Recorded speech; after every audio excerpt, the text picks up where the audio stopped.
Hi guys, it's me, HD, and welcome to race day at the Temple of Speed, Monza.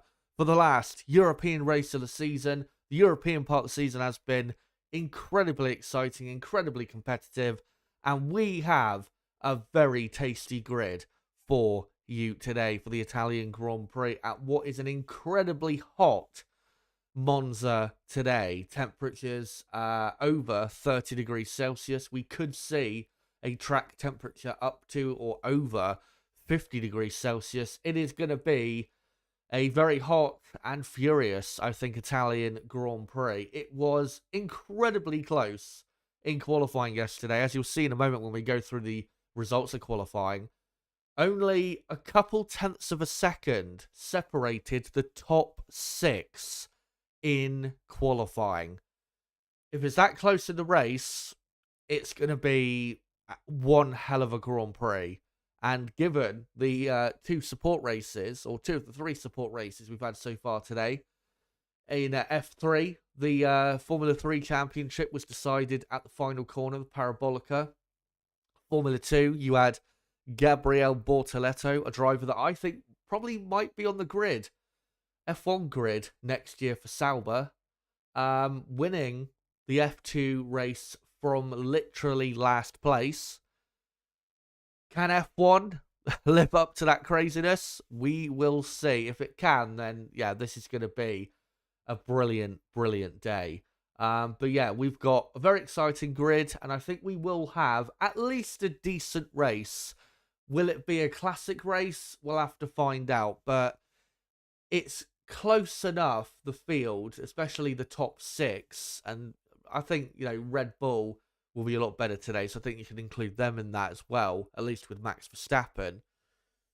The top seven should be, on lap time, pretty close to one another, so it should be a very competitive race, and I think it will be similar to what we saw a couple races ago at Spa, where the top 5 or 6 in the end were not separated by that much. I think it was only like 10 seconds covering the top 5, top 6 by the end of the Grand Prix. We could see that here, given how close it is on lap time. So, yeah, really looking forward to today.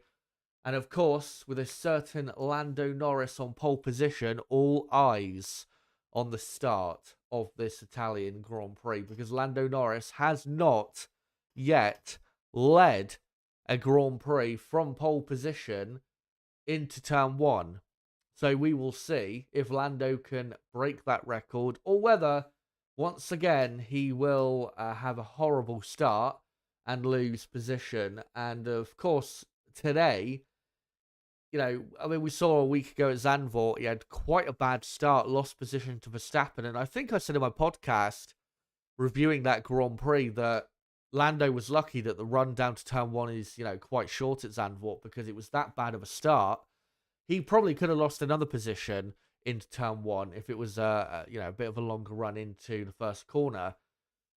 Here at Monza, the run into turn one is quite a bit longer than other tracks. So if he gets a start as bad as what we saw a week ago, he definitely won't be leading, but he could even be third or even fourth if if he's going into turn one in a bad position. So absolutely crucial, the start of this race, not just for this race, but for the championship, because of course Lando Norris 70 points behind exactly Max Verstappen. Verstappen is 7th on the grid, Lando on pole. And if Lando can win and Max finishes, say, in 7th place, that's a gain of 19 points. And that would put the gap down to 51 points. And look, Lando would be in a very good position for the rest of the year to quite possibly win the World Championship of 2024. So this is a crucial day when it comes to, I think, especially the Drivers' Championship. With the Constructors, McLaren have been gaining on Red Bull every single race, so I think McLaren, eventually they're going to pass Red Bull and win the Constructors' Championship. I don't think that's really a surprise anymore. But on the driver's side, like I said, I think this race is absolutely crucial. If Lando cannot capitalise on Verstappen being where he is on the grid, given where Lando is on the grid, then I'm not sure Lando can win the championship in 2024. But we'll find out in, as you can see, in the top right of your screen, just under 2 hours from now, whether Lando can get the start right and give himself the best opportunity possible to win at Monza.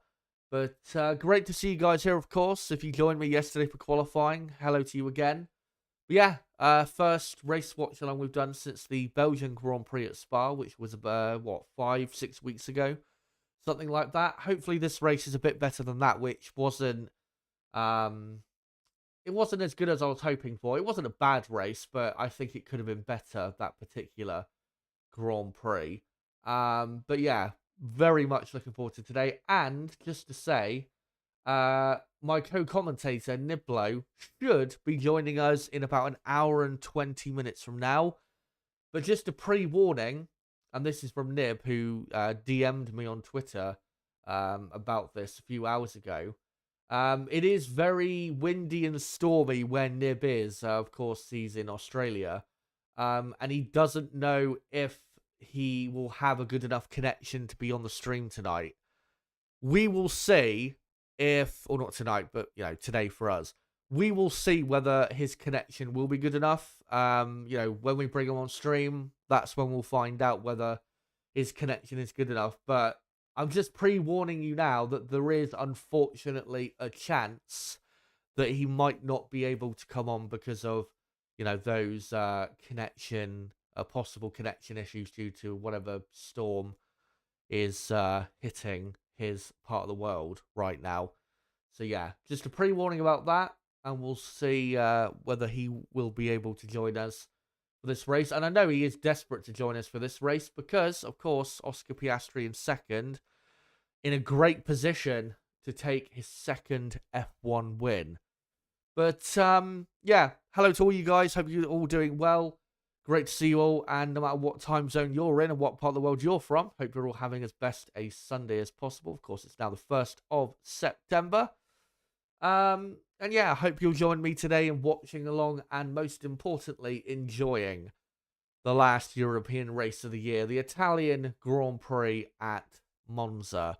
Now, of course, what we will go through first off is the build-up to the race, and we'll go through all of the data from yesterday, looking, of course, at the results from qualifying, going through the sector time data just to see where certain teams, were quick and where certain teams were not so quick and why they ended up where they did in qualifying. We'll also get into the top speed trap data to see what teams have got a very good top speed, because, of course, that is very important here at Monza. And we'll also go through the long run pace from Friday to see what teams have got some strong race pace and what teams don't. And then, of course, I'll go through my own race predictions for this Italian Grand Prix. And, of course, we'll get into race strategy in this build-up. I'll make sure to let you guys know what Pirelli have said is the predicted best strategy for the race. It should be, even though it's going to be very hot, it should be a one-stop race today. Maybe the first pit stop will be a bit sooner than expected, but it should still be a one-stop race because at Monza, you can't, if you do a two-stop, you just can't gain back the time lost from pitting a second time.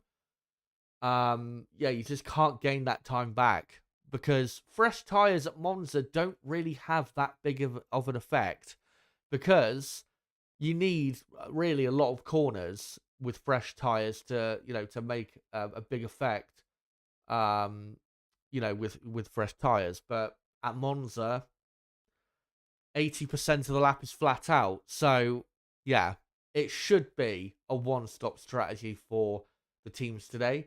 But we'll see who decides to do what exactly on strategy. Some teams, I'm sure, will probably try to go a bit longer than others. Maybe in the midfield. We will have to see how that all shakes out. Quickly, though, before I get into what do you call it? Quickly before I get into the build up to the race, there is of course a poll running at the top of the live chat where I've asked you guys, who do you think will win the Italian Grand Prix today? Will it be Lando Norris, Oscar Piastri, George Russell, or from 7th place, Max Verstappen? I'm telling you now, if Max wins the race today, it will be one of the best wins, if not the best win of his career, given how bad the Red Bull car has been so far this weekend. But I've put him in there as an option. Let me know if you think he will win the race. Personally, I mean, spoiler alert, before I get into my actual predictions, I don't think he will win the race, but I think he will improve on 7th place. And I'll get into why I think that later on. But let's get into this build-up, and of course start with the qualifying results from yesterday. And as you can see there, the top 6 separated by 0.186 of a second. That is the closest qualifying we have had at Monza in, it's got to be 50 years plus since we've had a qualifying that close at this track. Just incredible. But Lando Norris, what a lap it was in the end of qualifying to take pole.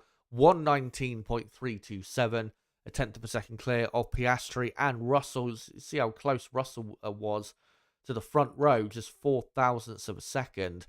And then Leclerc 4th, just behind, a couple hundredths behind Russell. Carlos Sainz in 5th. Lewis Hamilton then in 6th place.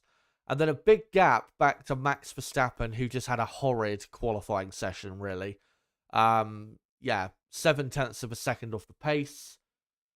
Just an awful session. And I think that lap he did in Q3 was not even as quick as what he did in Q2. I think in Q2, he did a 119.5, which would have put him maybe a position higher than he is on the grid. But yeah, he just didn't improve after Q2. Had a horrid Q3, and we'll get into why that is later on. Sergio Perez 8th. I have to say Perez, not just here, but I think in Zandvoort as well, these last couple races, maybe even you could say Spa, but I'd say definitely these last couple races, Perez has been performing as well as I think he can in that car. But because of how bad the Red Bull is right now, that's why we're not really noticing a difference, because the Red Bull just keeps getting worse in terms of pace. Alexander Albon 9th, what an effort from him. I don't think the Williams was the fastest midfield car, but Albon got absolutely everything out of that car and was able just about to nick ahead of Nico Hülkenberg in P10. Brilliant job, like I said, from Albon. And then the rest of the field, Fernando Alonso in 11th, Daniel Ricciardo in P12, and then Kevin Magnussen 13th. Decent qualifying for Haas, 10th and 13th. I think could have been maybe slightly better, but overall it was about what I think Haas would have expected. Alpine, I have to say, did a great job, 14th and 15th. They couldn't have done any better than that, given their lack of power from their power unit. Yuki Tsunoda in 16th, definitely a poor performance by him, being out-qualified by almost half a second by Daniel Ricciardo, his teammate. So, yes, Tsunoda can definitely improve. Lance Stroll 17th, no surprise, awful qualifying performance. Franco Colapinto, I know he made a mistake at the end of Q1, but I think he would have got into Q2 had he not made a mistake. So I think the speed is there. So I do expect Colapinto to improve on 18th place today. Valtteri Bottas 19th and Zhou Guanyu 20th. Sauber are just an absolute horror show right now. And I'll get more into why when we get to the speed trap data, which really shows just how bad that Sauber car is. But anyway, those are the qualifying results, and that is your starting grid for the Italian Grand Prix. No penalties as far as I'm aware.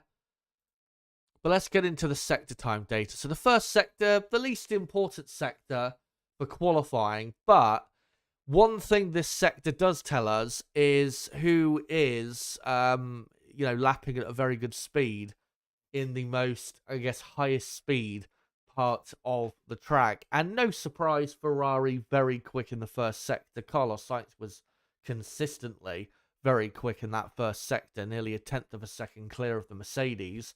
Haas lapping pretty quickly as well. Racing Bulls lapping pretty quickly too, which is not really a surprise. Once we get to the speed trap data, you'll see why.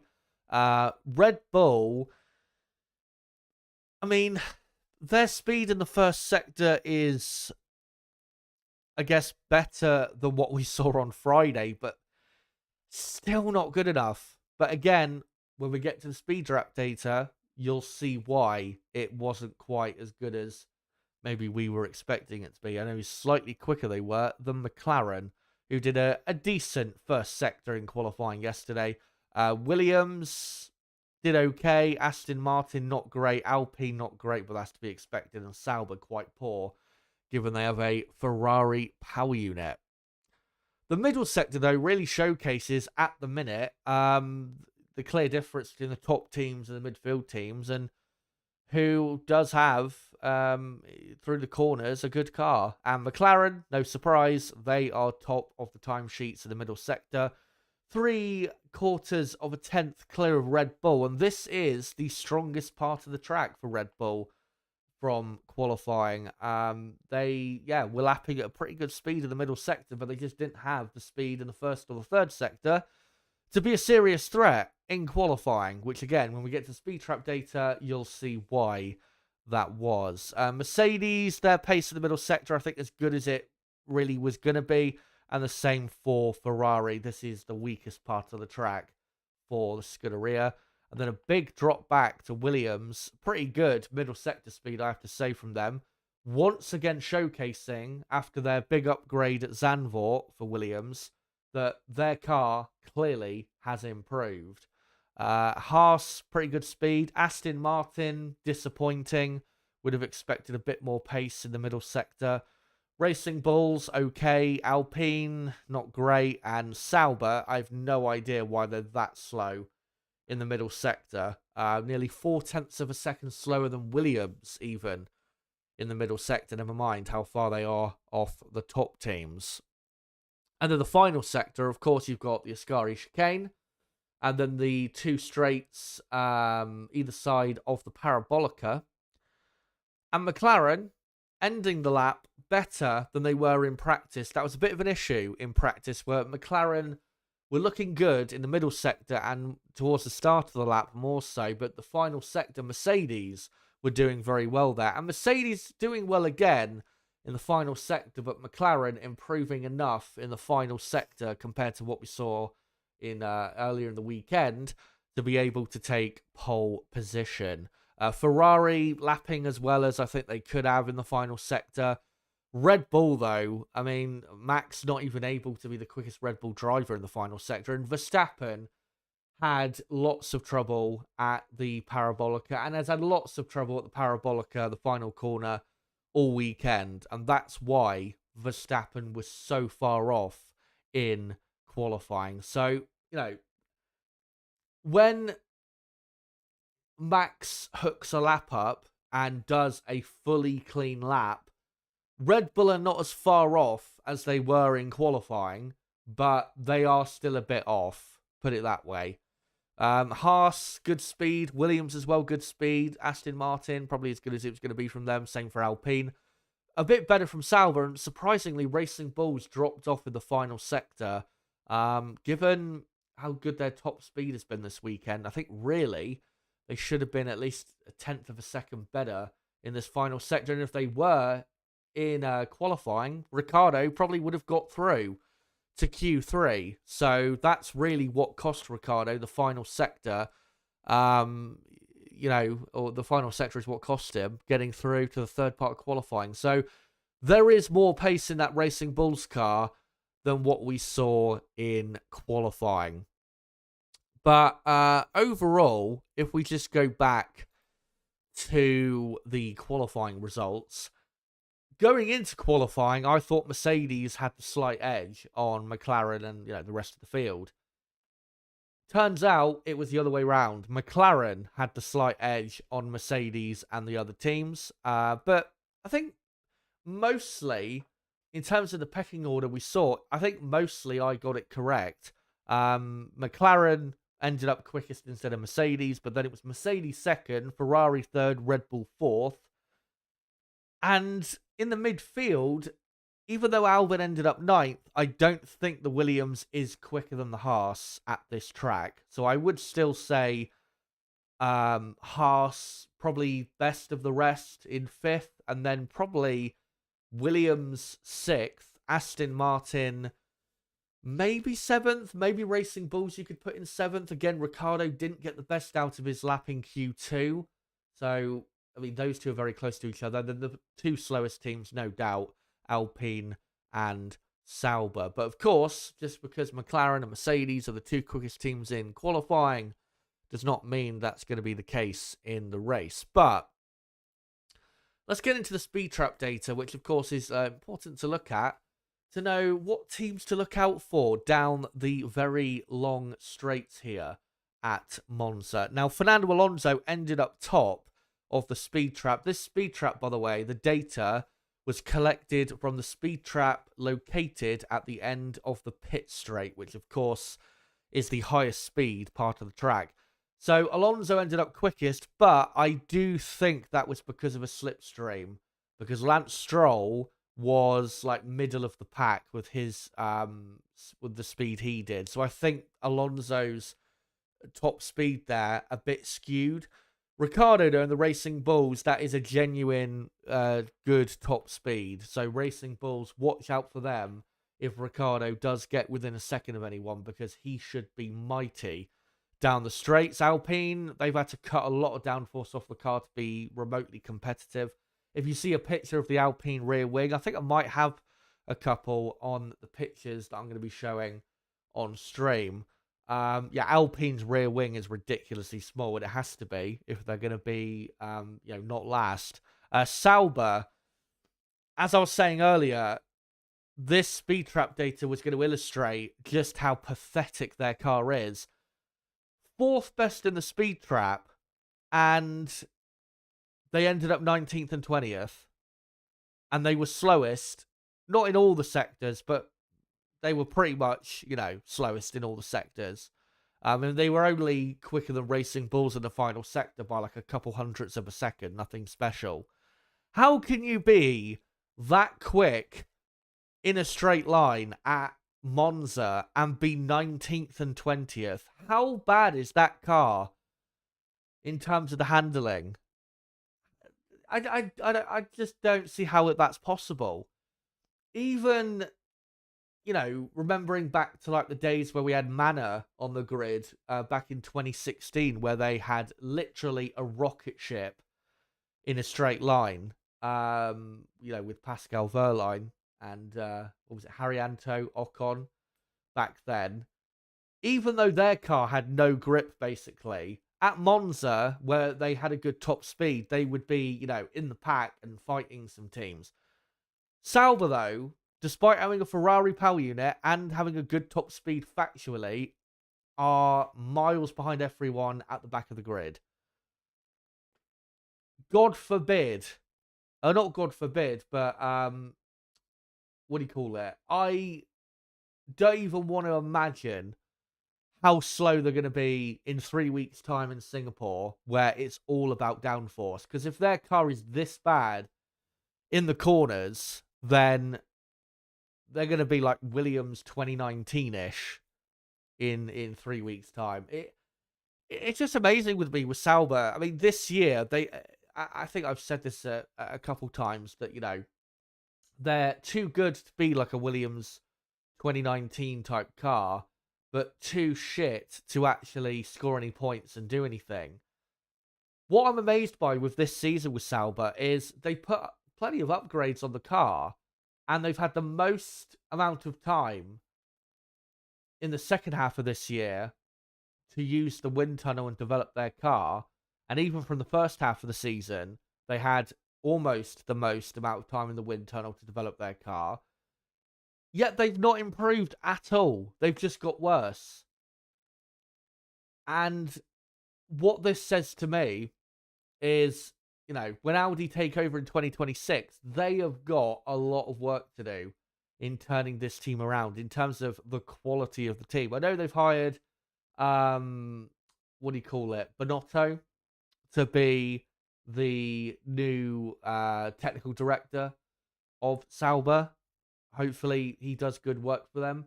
But this team needs something, because if Audi were to take them over right now, the stain this team would be on Audi's reputation would be quite big, because they are just horrific.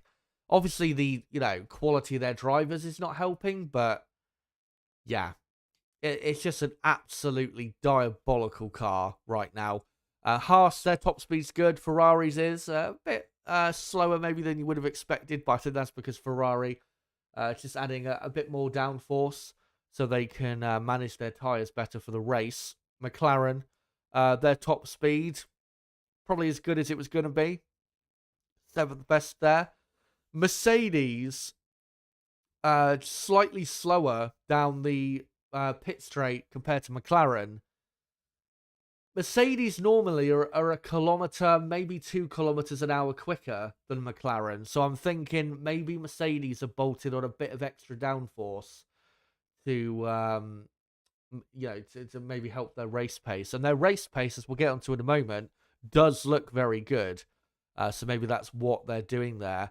Williams, I think that just illustrates how great Alex Albon's performance was yesterday, because Williams, one of the slowest in the speed trap, yet Albon qualified in 9th place. So, yeah, just an incredible effort from Albon. And at the very back, Red Bull Racing.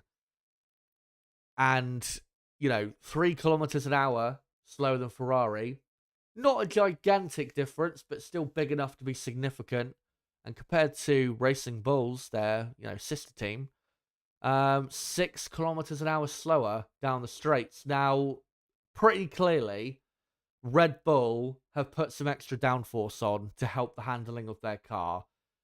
And that will result, I think, in Red Bull having much better race pace than what we saw yesterday in qualifying. Because, having great straight line speed and all that, it helps mostly in qualifying. But for the race, you need to rely on just more than your straight line speed to actually have a good race and good performance and have a good result as well. And I think Red Bull, after Friday, where, the handling of the car was very tricky, they've made a decision to put extra downforce on, and we'll see how much it benefits them today. But they will definitely be quicker today than they were yesterday. No doubt about that.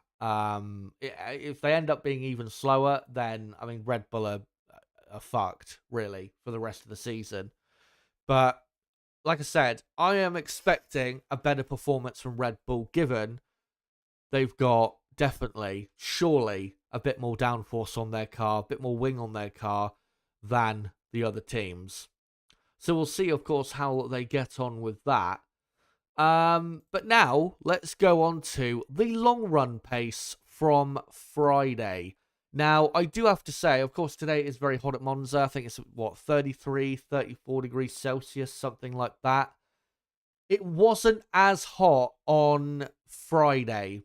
The weather was the same, but it wasn't as hot as it is going to be today. I think the temperature on Friday was in the late 20s. I think it was like 28, 27, something like that.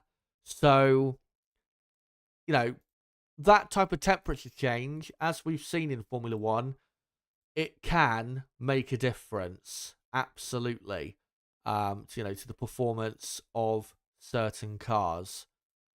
So, we will see if, it does have a big effect on who's quick and who isn't. But let's get into the long runs for Friday to see who was quick. Now, everyone, to my knowledge, did their long runs on the medium compound tyre. And Mercedes were the best team on Friday on the long runs, 0.2 of a second quicker on average than Red Bull and McLaren. So with Russell in third, as long as he can get a good start, get at least up to second, there's a decent chance Russell really could win the race today for Mercedes-Benz.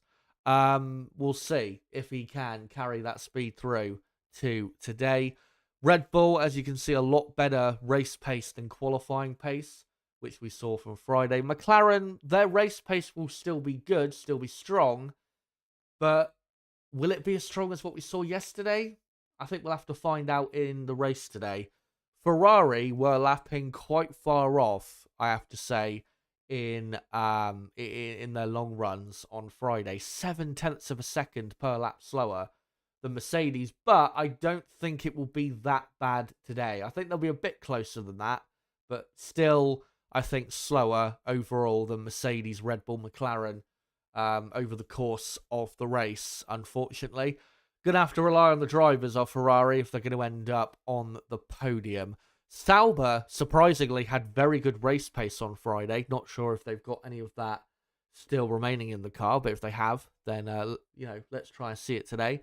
Haas's race pace, pretty good. So, same for Williams. So, those two cars, Albon and Hulkenberg in the top 10, have a pretty good chance, I would say, of maintaining their positions. And then Aston Martin in 8th, Racing Bulls 9th, Alpine in 10th. And the reason I put NA there is because both Alpine drivers didn't do enough laps, representative laps, for me to really get an understanding of how or what their race pace was.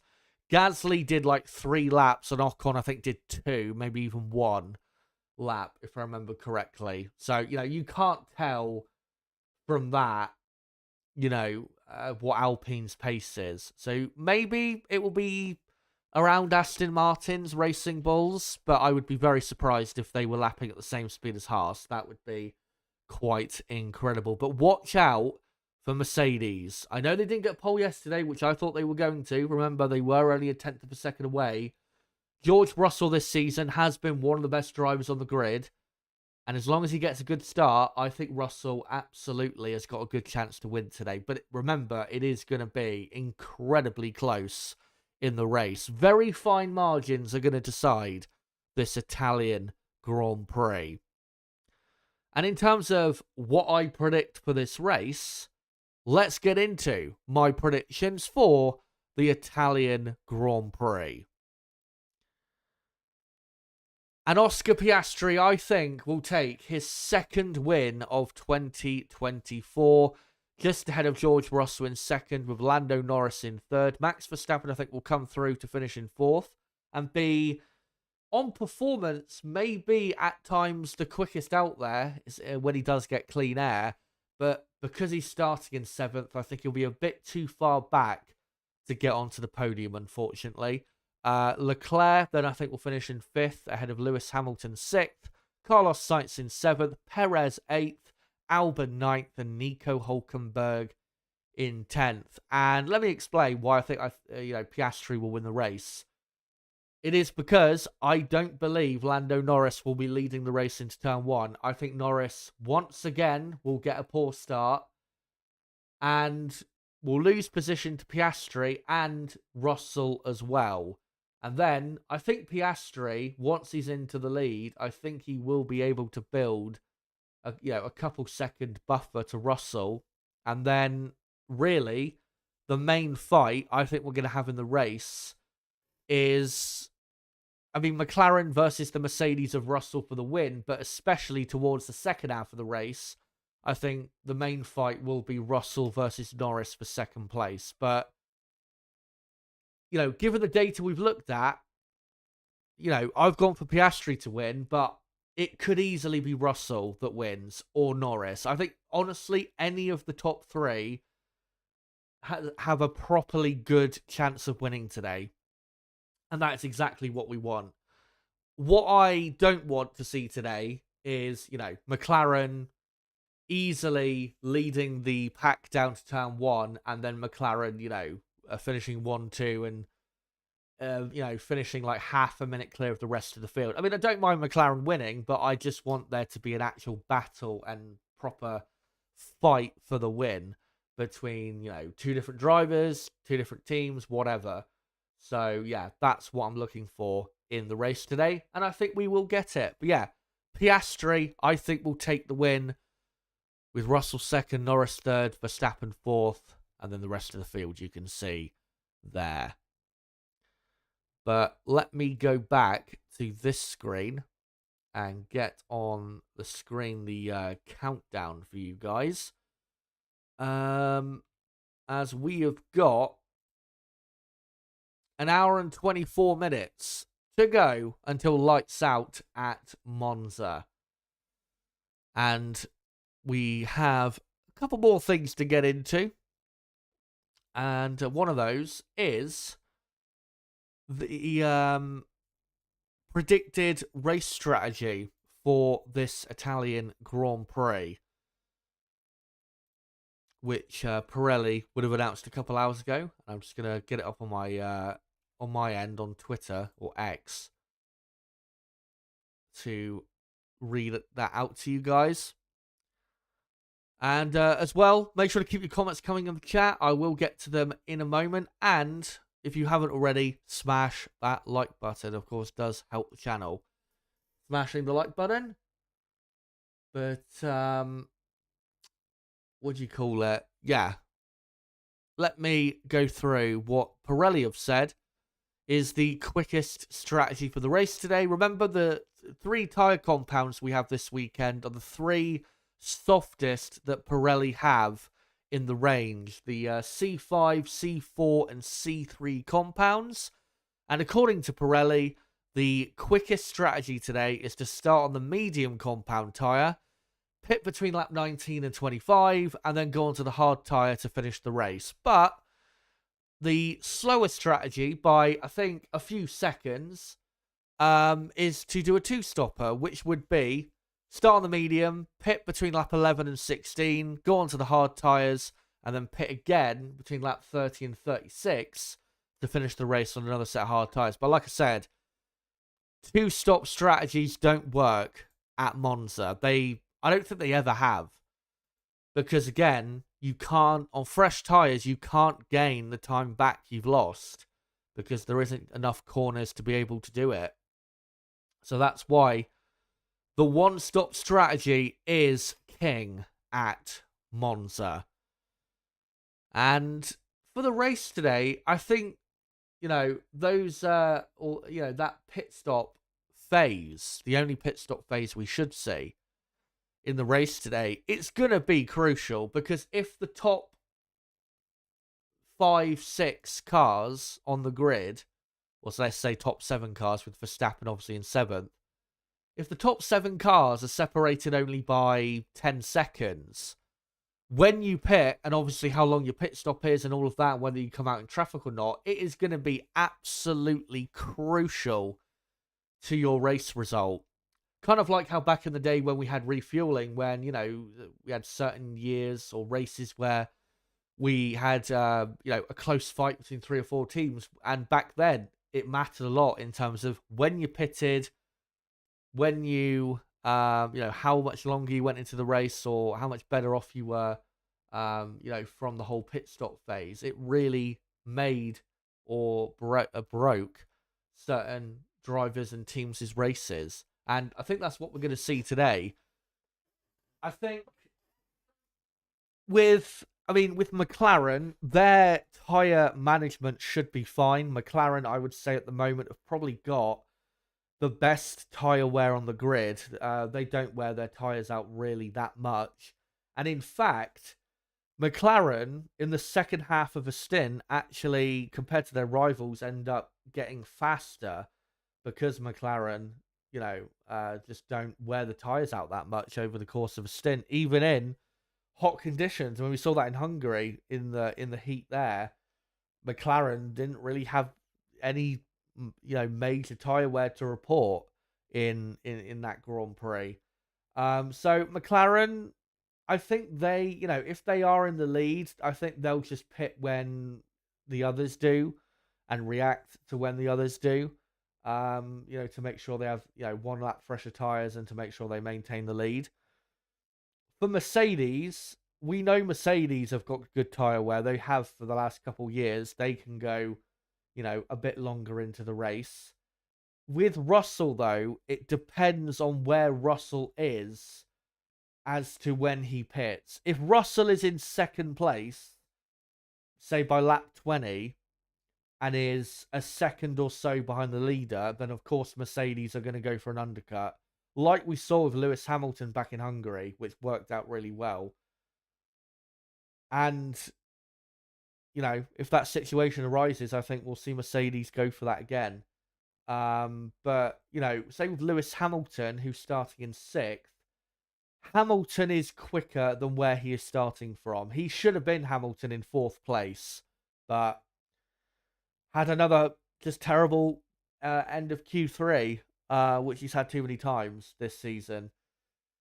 I think Lewis probably will go maybe 3 or 4 laps longer than his teammate to try and have fresher tyres for the second half of the race to, probably get past the 2 Ferrari cars, which I don't think he's going to pass, in the first 20 laps, those 2 cars, because the performance advantage that Hamilton may have, I don't think will be big enough for him to do that on track.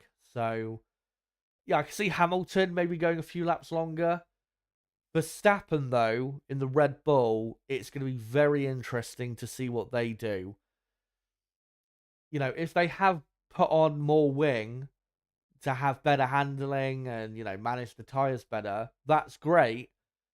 But how much longer into the race can they go and then, have fresh tyres for the end of the race and end up then, clawing back some positions? I think we'll have to just wait and see, to be honest. Where, once we get to lap 20, I think we'll just have to wait and see where Max is, how far he is off the lead, or how far he is off the podium to really know what he should do in the Red Bull. But I don't see Red Bull going for an aggressive strategy and going for an undercut or anything like that. Going longer into the race is what they need to do. One strategy Red Bull did do, I think this was 10 years ago with Daniel Ricciardo, where they were starting in a similar position after a bad qualifying. Ricciardo went way longer into the race than everyone else. And, when I say everyone else, I mean, the people that he was racing, which were like the Williamses and McLarens, Force Indias at the time. He went way longer into the race. I think lap 30 it was, or just after that, he pitted finally. And he was like 7 or 8 laps after the others, his rivals, had pitted. And when he came out of the pits, had amazing speed, overtook a load of cars, and ended up finishing in 5th, which that day was the best Ricciardo could do. I think we could see something similar here with Max, where, let's say, F1 ahead of him, the top 6 pits between lap 20 and 23 or 24, and Max goes till lap 30, and then, comes in, puts on a new set of tyres. Maybe he starts the race on the hard tyres. I'm not sure. Personally, I think Verstappen should just start the race on the mediums, which I think everyone else is going to do. Start the race on the mediums, go to lap 30, pit for hard tyres, fresh hard tyres, and then just, give it hell for leather for the final 23 laps or so. And if he does that, if he's not too far off the lead when the leaders pit, then a podium is not impossible. So, yeah, we will see what they do. But I think a strategy like that is likely what they will do with Max Verstappen. And probably Sergio Perez as well, just to try and, because if they do have good race pace and Perez is, not too far off the pack, they might as well try it with him as well to try and claim those extra points for the Constructors' Championship. So, yeah, it's going to be interesting to see who decides to go longer and who decides to be the first out of the top teams to go for the undercut.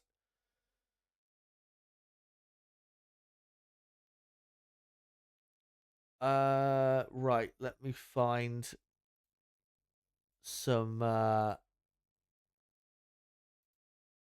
do you call it? Let me find some comments in the chat. And good to see you all the way. Hope you're all doing well. Make sure, if you haven't already, to vote in the poll running at the top of the chat, where I've asked you guys who will win the Italian Grand Prix today. Will it be Lando Norris, Oscar Piastri, George Russell, or Max Verstappen? Let me know who you think takes it.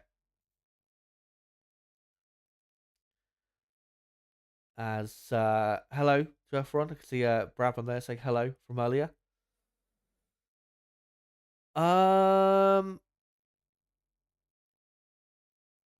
Michael Davies says team orders for McLaren, Norris win. That is another thing. Thank you for reminding me. That is another thing I wanted to talk about in this build-up to the race.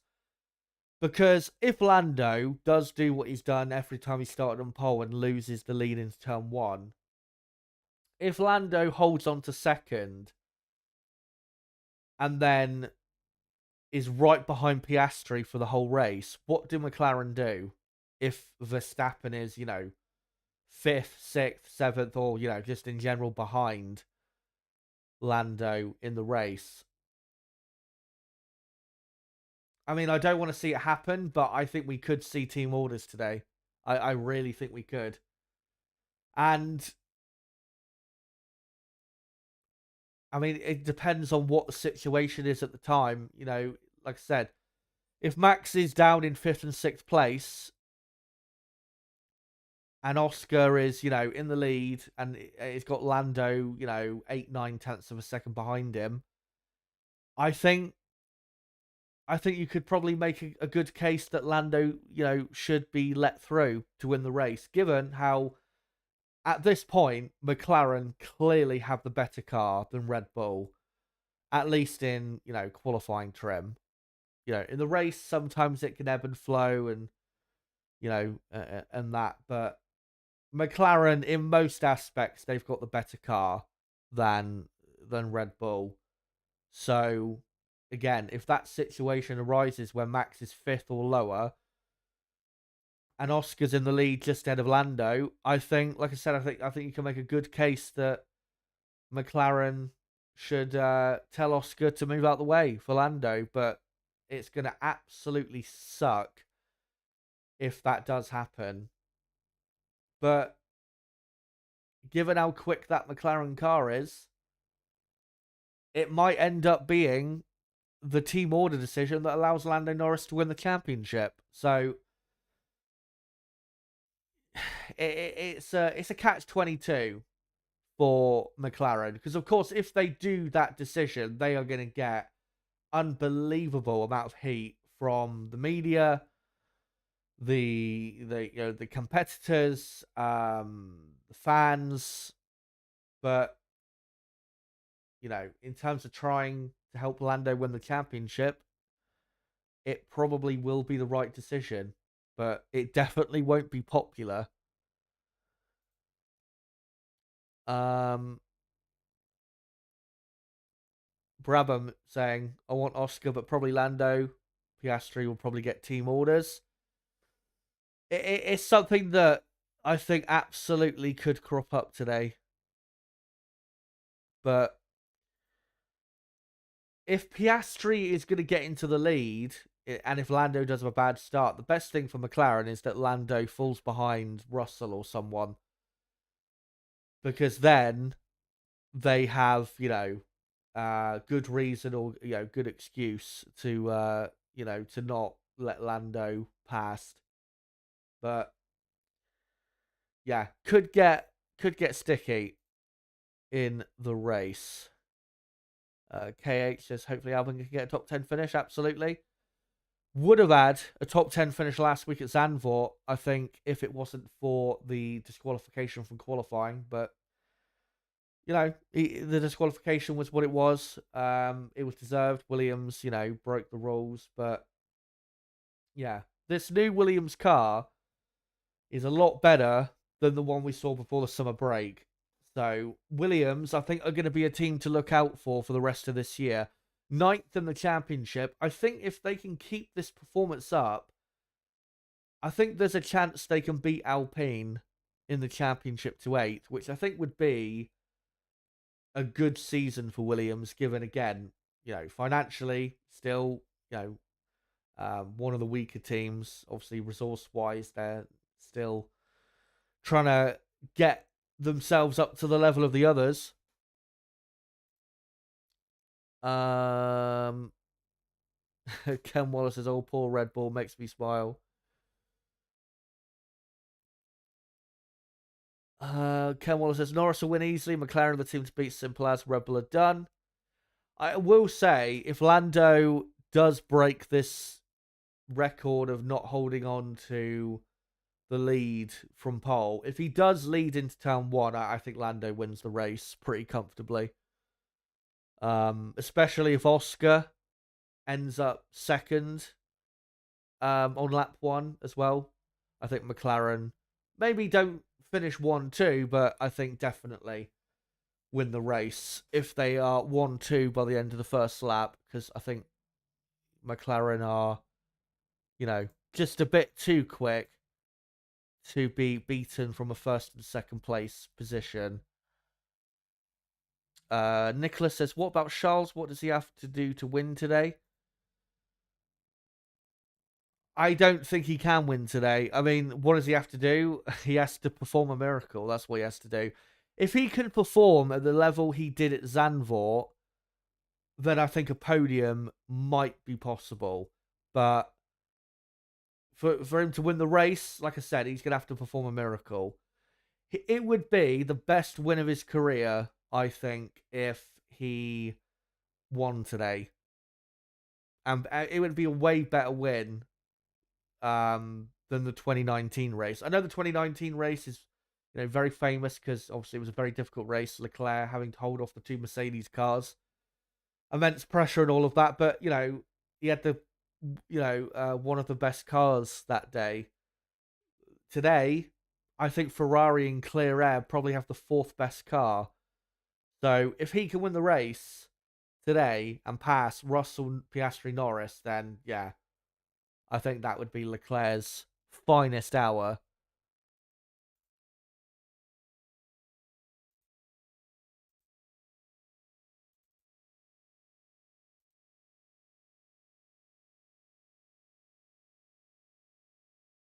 But right, let's find some other comments here, as we've got just over an hour to go until the race starts.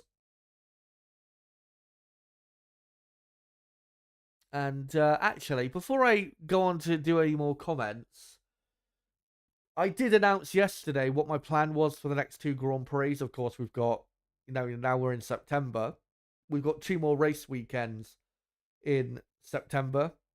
In 2 weeks' time, we'll be racing in Baku, and then a week after that, we'll be racing in Singapore. And I did announce yesterday that I would be only doing a qualifying watch along for Baku and the same for Singapore. But what I can announce, after some thinking, if Lando Norris today does take a load of points out of Max, say, I don't know, 10 plus, and clearly illustrates that, yeah, we have got a drivers' championship battle, a big one, until the end of the season, then I have decided that if that does happen today, that from Baku on, the next race, of course, I will be increasing the amount of watch-alongs I do, because of course, if we've got a title fight, I'm going to be live more so. So, like I said, if that happens today, Lando wins and Max finishes, I don't know, third or fourth, and Lando takes loads of points out of Max, then in Baku, instead of just doing a qualifying watch along, I will do both a qualifying and race watch along. And then for Singapore, I will still only do a qualifying watch along, because with Singapore, they're going back to the old track. not the track that they used last year where we had that classic race, unfortunately. So qualifying is the only thing that's going to matter in Singapore, as it usually is anyway. But yeah, if Lando does the business today and Max doesn't finish well, then, like I said, I will increase the amount of watch-alongs starting from the Azerbaijan Grand Prix in 2 weeks' time onwards. There still won't be. I'm still not going to do a qualifying and race watch-along for every single Grand Prix remaining, because, as I said a few weeks ago, physically and mentally, I just can't do that anymore. Especially with me, at university, and as well, I'm starting uni just after the Singapore Grand Prix in 3 weeks' time. So, I'm still not going to do that. But like I said, because there's a championship battle, or if if it's clear there is going to be a championship battle after this Grand Prix today, then yeah, I will increase the amount of watch-alongs and probably do a couple more race watch-alongs and a couple more qualifying watch-alongs than I was originally planning, put it that way. And then if we do have a proper championship battle that does go down to the final race, one thing I can say is the final 2 races of the season in Qatar and Abu Dhabi, if the title fight does go down to the final race, then I will do a qualifying and race watch along for those 2 final races. So yeah, that's the plan going forward. But again, if Lando has a horrible race today and, I don't know, DNF somehow, then I won't be doing a race watch along in Baku. And I'll stick to the schedule originally planned. Bottle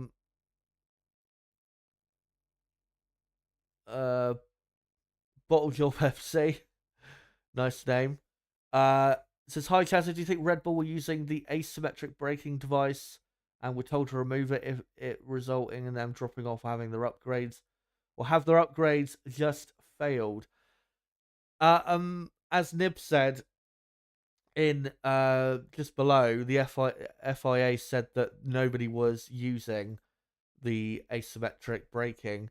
I have heard people theorize, and that's what it is, it's theories, that Red Bull, the reason Red Bull's pace has dropped off since the start of the season is because something on their car was banned.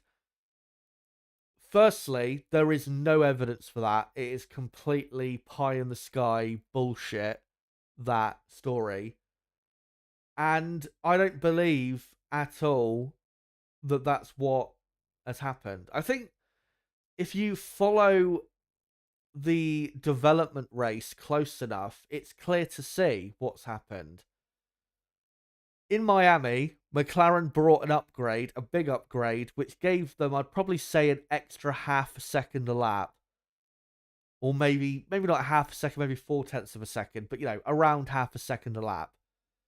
And at the same time, Red Bull, once they started to develop their car, developed it in a way that was less suiting to Max Verstappen. Now, I have heard people say that Red Bull have been trying to develop the car more towards Sergio Perez to help Perez's performances. I would have to look into that to see if that's true. But if that is true, then Red Bull need to stop doing that immediately and develop the car towards Max, because if they are doing that actively, which is making Max's performances worse, then they're not going to win any championships in 2024. But like I said, McLaren brought that upgrade, and then 2 weeks later at Imola, Red Bull, I think, brought a couple upgrades, but they didn't work, and they changed the handling of the car and made it less suiting to Max Verstappen's style. And progressively over the course of the year, since then, the Red Bull car has become just more, I wouldn't say undrivable, but just more difficult to drive. Way more understeer in the car, which is something we know Max Verstappen doesn't like. Max likes a car that's very pointy. And, that car is the opposite of that at the minute. We saw that at Zandvoort through turn 10. The car couldn't even dream of making the apex in turn 10. We saw it in Hungary in the first couple corners there. Max, again, could not dream of making the apex because the car had just an unbelievable amount of understeer. And that's why Red Bull have got worse. That's why. And then McLaren at Zandvoort brought another big upgrade, which worked again. And that's why McLaren absolutely destroyed Red Bull at Zandvoort, because McLaren now have clearly the best car on the grid, when before that upgrade at Zandvoort for McLaren, it was still kind of equal-ish. Maybe McLaren you could say were quicker, but it was only maybe by a tenth or so. But now it's clear. Around especially a aero track like a Singapore, McLaren I think are probably half a second quicker at the moment than Red Bull are. But that's why I think McLaren have overtaken Red Bull, because, like I said, back in May, McLaren got a lot better at the same time as Red Bull got worse. That's what equaled it up, and then McLaren brought another big upgrade at Zandvoort to take the advantage in the pecking order. And there was a story earlier I saw this morning before I started the stream that Red Bull haven't really got anything left in the pipeline development-wise. So Red Bull and Max Verstappen are going to have to try and win the championship with a 70-point lead in a car that is going to be probably half a second a lap off the pace around most tracks. We'll see if Max can do that. If he can, then bravo to him. But it's going to be difficult because, I mean, if McLaren are outperforming Red Bull here, I don't think there's going to be a race where McLaren don't perform better than Red Bull, for the rest of the year. So, yeah. It's going to be a very interesting end to this season. Let me find some other comments here. The Woden says, Fat Zach said they are considering team orders. Yeah. Again, no matter what decision they make, it's going to be unpopular. If they keep Lando behind, then all the Norris fans are going to go mental and say, why are you not trying to help the number one driver win the championship? And then, obviously, if they force Piastri to let Lando through, they'll get even more criticism from basically everyone except Lando Norris fans about the whole team orders and ruining and fixing a race thing, which obviously we've had all that controversy before, haven't we, with Ferrari and Red Bull and Mercedes. And the reason I hope that doesn't happen, it's not because I believe that team orders shouldn't be used. I mean, Nib has said it before on stream that on this channel we're normally pro team orders, and quite a bit more pro team orders than other I think content creators. But I just don't want to have to listen to all the because whenever a team order situation happens, Sky do it every time. They go through and bring up every team orders controversy that's ever happened. It's so boring. They're like, oh, well, this happened at Monza, but let's go back and look at every controversy involving team orders. And it's always, Melbourne 98, Spa 98, Austria 2002, Hockenheim 2010, fucking Malaysia 2013. It's like, I'm so fucking bored of it. So that's why I hope it doesn't happen, because I'm just bored to death of every time we have a team order situation, everyone has to rehash every controversy. It's like, why? We get it. Who cares at this point? And if you look at all those controversies, by the way, those team order controversies, I think I agree with most of them, to be honest. The Melbourne one in '98 with Hakkinen and Coulthard. McLaren had a pre-race agreement that whoever led into turn one won the race. Coulthard stuck to it, and as well, Hakkinen. The reason he fell out of the lead was because of what was it? He was called into the pits mistakenly by his team. There was like some sort of team radio glitch or issue, which caused him to drop down to second place. So, you know, Coulthard did the right thing, letting Hakkinen through. Spa 98, Jordan did the right thing, not letting the drivers race and slowing Ralf Schumacher down because, why risk a 1-2 in those weather conditions? Obviously, I don't agree with what Ferrari did in Austria 2002. That was just unnecessary because Michael was going to win the championship anyway, so it didn't matter. Hockenheim 2010. Ferrari did the right thing because Alonso was right behind Massa. They were almost battling for position at times, and Alonso was clearly quicker. And they did it for the championship, and it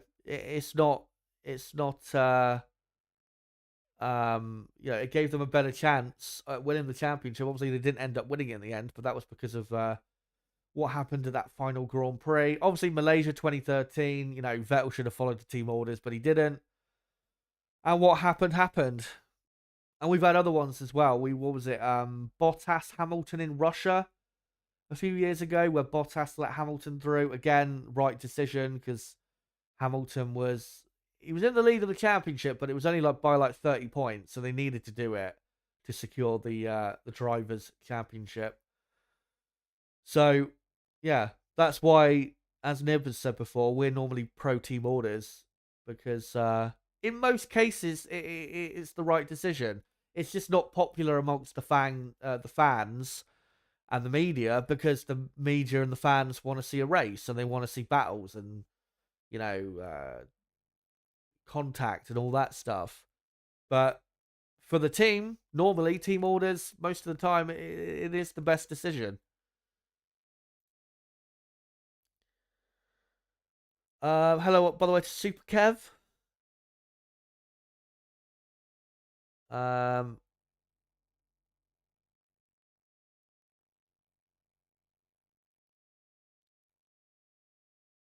Yeah, the Woden saying Valtteri, this is James. Of course, that was a big meme for a while.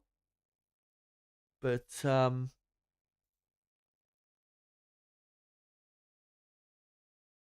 G Walker says, I'm tracking on what Chaz mentioned about Red Bull.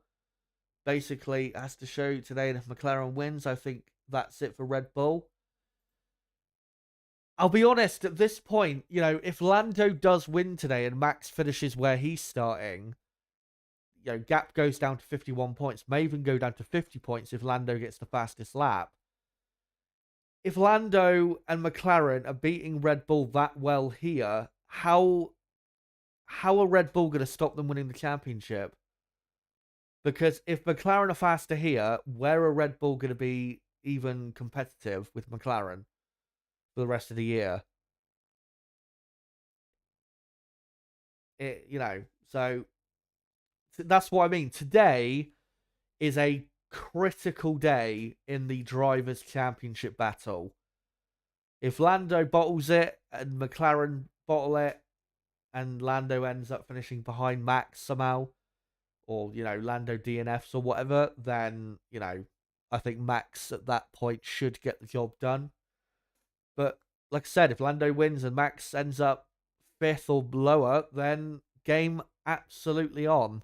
And I think at that point, I probably would say Lando Norris would be the favourite for the Drivers' Championship, because looking at the races remaining, I don't see where Red Bull can be quicker than McLaren. McLaren, around tracks like Singapore, Circuit of Americas, Lusail, that's the track in Qatar, by the way, Abu Dhabi, around those tracks, I think McLaren are probably going to be like half a second a lap quicker than Red Bull. I mean, you can't compete with another team if they're half a second quicker than you. You just can't. Unless that team has, really bad reliability, or just really bad fortune, you can't compete with that. You can't. So yeah, a big day in the title race today.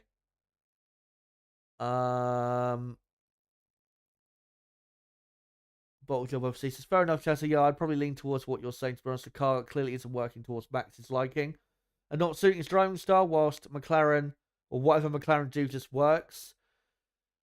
Yeah, McLaren, like you said, whatever they do works. Every time they put upgrades on, the car just. I think the great thing about their upgrades is not only do they work like 100%. They get the most out of them every single time. And I have to say, the decision at the start of 2023 to reorganize the team, put Andrea Stella and his team principal and reorganize the technical team. What a decision that was. I mean, at the time we thought, maybe in the future this will be better for McLaren. Obviously it was, but, we weren't sure. But look how well it's worked. Ever since that massive upgrade back middle and last year, they have just got better and better and better. And now they have comfortably the best car on the grid. Something they've not had for at least 12 years. And, if you say 2012 they weren't or didn't have the best car, then, you go back to what, 2005 probably? Almost 20 years ago, where they, clearly had the best car that year. So, yeah, it's just incredible what McLaren have done in the last 18 months or so. And what McLaren have showed, I know, McLaren, they do have quite a bit of money compared to, your Williamses and Haases. And they do have some quality personnel there and, loads of sponsors. You can, thank Zach Brown for that.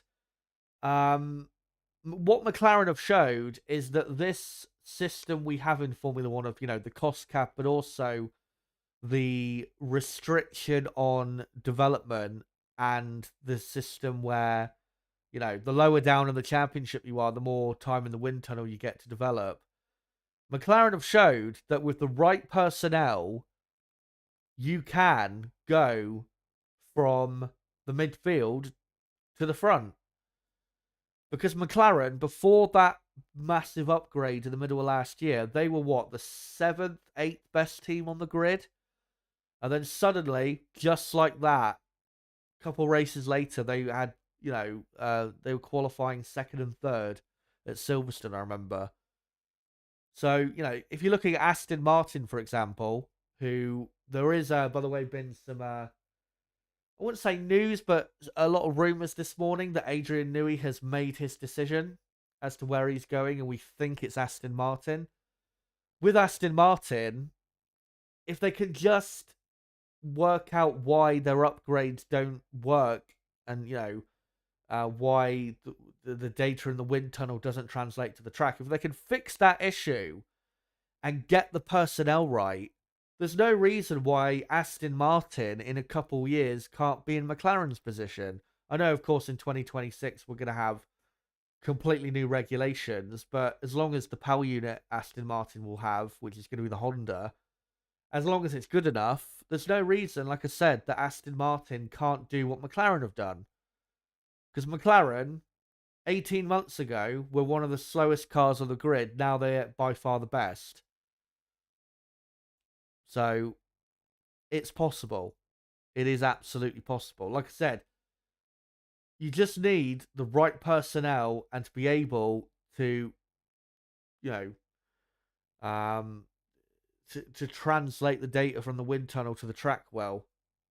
That's what works at the end of the day with improving your car.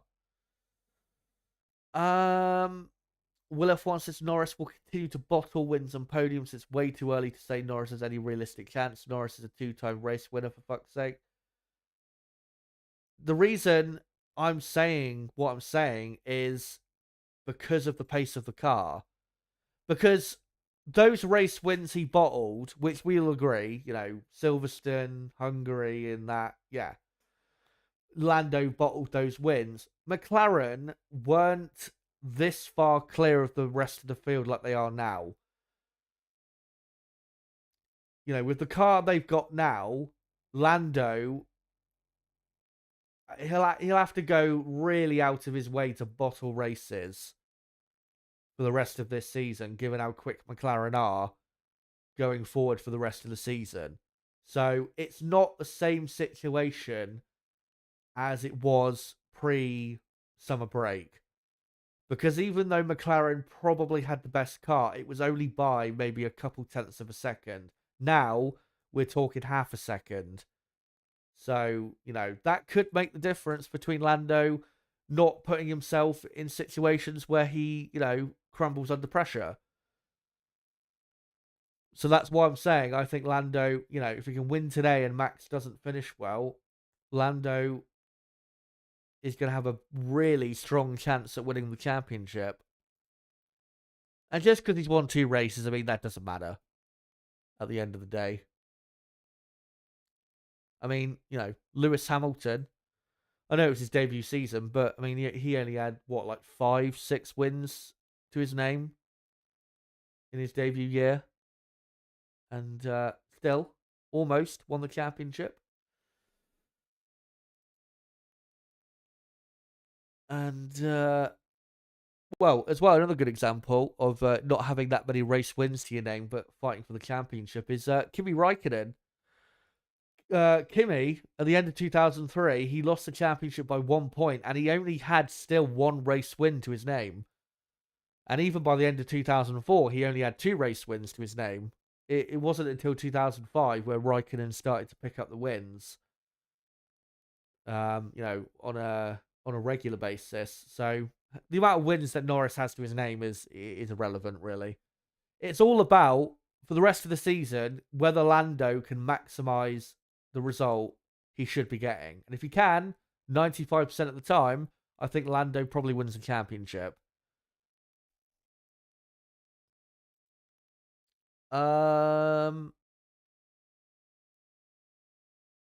ET says, what is more likely, Red Bull using a clever technical advantage that skirts the regulations for requiring a virtually unprecedented mid-season rule clarification to close a loophole? Or Red Bull sabotaging Max? I mean, the first option you said, Red Bull using a technical advantage that skirts the regulations, but even though that's more likely, that doesn't mean that's what's happening. Again, we don't have any evidence that Red Bull would, had something banned from their car. We don't have that evidence. It's rumors. The Woden says, don't forget McLaren are a customer team. Since Merc have got their act together, look how much they've caught up. I think Merc engine is a beast. I don't agree. You have to remember, it was about 2 years ago, I think, at this Grand Prix where the engine development was frozen, and back then Mercedes were third best probably out of the power units, and I think that is still the case. What Mercedes do have though is probably the most reliability out of the 4 power units, but I don't think the Mercedes engine is that great. It's the reason McLaren and Mercedes are so quick is because of the downforce they've got, and also both cars a lot more aerodynamically efficient in a straight line than they used to be, because obviously McLaren and Mercedes had issues with drag a couple years ago, and even last year had those issues. So yeah, that's what it is. It's not because the Mercedes engine is anything special. Super Kev says, imagine Newey goes to Aston to find that the issue is a bad wind tunnel like it was back when he was at Leighton House or March. Can't remember. I mean, yeah, maybe it's that. But that's the main issue to figure out. Because, I mean, Aston Martin, the upgrades they've been bringing, if they actually translated to real life and to the track, who knows? Aston Martin last year may have won a couple races, may have still be a front-running team this year if those upgrades had actually translated. But until they fix that issue, it's irrelevant how quick they are fundamentally, because, you know, you can only rely on your fundamental speed probably for the first 4 or 5 races of a season. After that, you got to start bringing upgrades to the car and improve on, what you already have. And Aston Martin don't do that. And obviously McLaren, I would say, are the best team in the on the grid at that.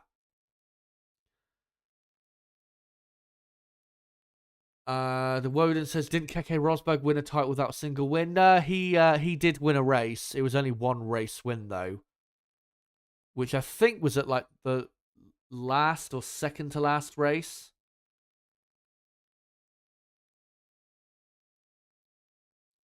And then, he ended up snatching it at the end.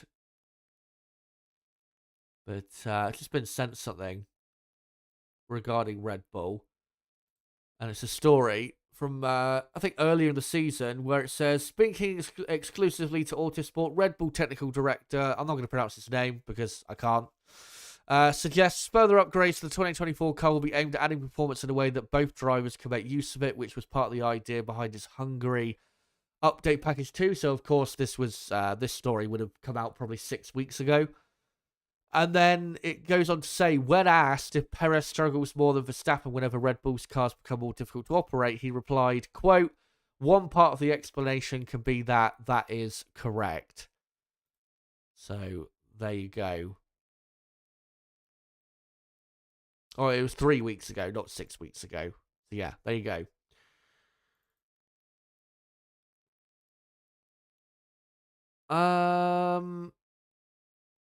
The Woden says the last power unit track was Spa, and look at the results. True, but that's not why Mercedes won the race. They didn't win the race because their straight line speed was great.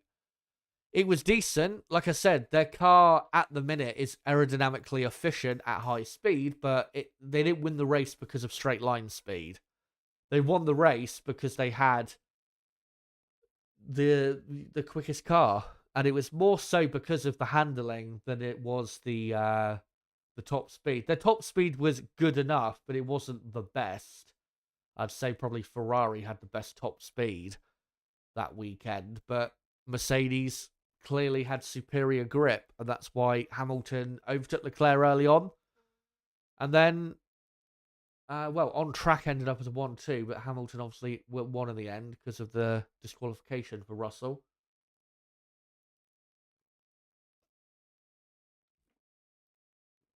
As I'm just seeing on the F1 broadcast, as we've got, 36 minutes to go until the race begins, that today, I believe, is Carlos Sainz's birthday. And I think they showed on screen that it was his 30th birthday, which is surprising, if that is true. And yeah, he was born on the 1st of September 1994, so 30 years old is Carlos Sainz. And, well, Formula One drivers, I would say, peak in their 30s, probably between, say, 32 and 36. So Carlos Sainz is pretty much in the peak years of his career, but unfortunately, next year he's going to be moving down the grid. But yeah, I don't know why I was surprised he's 30 years old. I thought he was like 28, 27.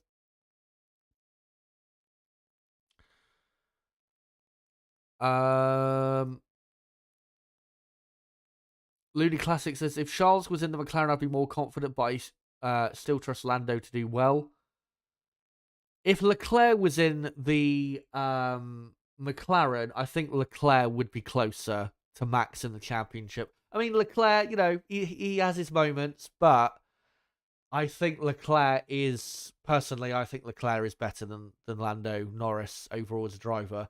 I will say, I think Lando has been better overall this year, than Leclerc, just about. But still, if I was to pick who's the better driver, Leclerc or Norris, I think I'd probably go with Leclerc. Just about. But, I mean, if Lando has an amazing second half of the season and wins the championship, I'll probably change my opinion on that and say Lando is the better driver.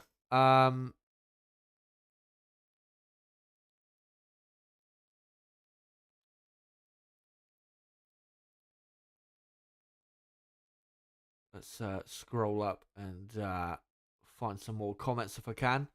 I should be, in about 5 minutes, be bringing on my co-commentator Nib, as Williams there had quite a moment on the exit of, or was that a replay from yesterday? I think it was. It was Colapinto yesterday who ran wide at the exit of Lesmo 2. Yeah, in about 5 minutes, I'll be bringing my co-commentator Nib on. Just to say again, if anyone missed what I said earlier, as Colapinto having a moment in the middle of the Ascari chicane. Thank God he held on to it. Yeah, Nib has notified me that he or there is some sort of storm in his area in Australia, and he doesn't know yet, but he might have connection issues. So I'm just pre-warning everyone if that does happen. Obviously, if it's too bad, then he won't be able to be on the stream. But fingers crossed, it will be okay.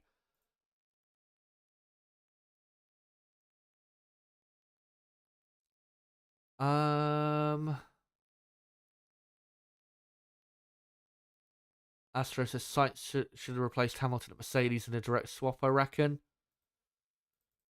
I still think that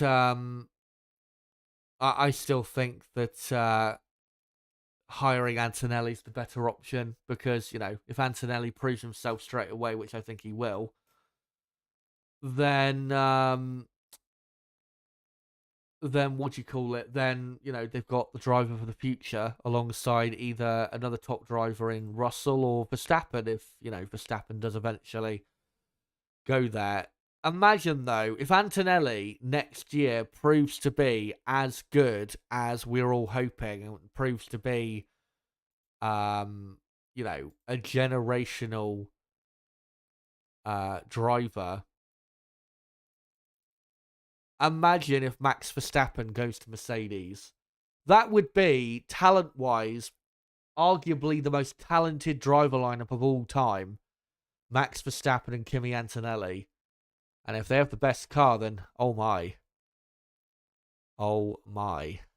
That's going to get exciting. But who knows what Max is going to do? I could easily see him staying at Red Bull, because he's so comfortable there, and you know, the team's built around him. It's his team, and it's been his team for what, 7 or 8 years. But I think as well, you know, if what do you call it? If Adrian Newey does sign for Aston Martin, I think that could be enough to sway Max to going to the Aston Martin team, because even though in 2026, obviously, you know, it's a new set of power unit regulations, the cars fundamentally are changing as well. You know, the cars are going to be smaller, not as wide, and aerodynamically they're going to be different. So the aero will still be very important in 2026 and beyond. And Max knows, as everyone knows, Adrian is the best designer, arguably, of all time. And as long as Aston Martin have got a good enough power unit, then that might be enough to sway Max to going there. But I could easily still see him staying at Red Bull, because, again, I think he's very comfortable at Red Bull, even though there's been, you know, the infighting and all of that. I think he's still very comfortable there. And I think he still gets on probably well enough with Horner to the point where he can have still a decent relationship with the guy, as long as Horner doesn't do anything ridiculous. in the future. But yeah, we will see. But we have got half an hour to go until the race starts at Monza.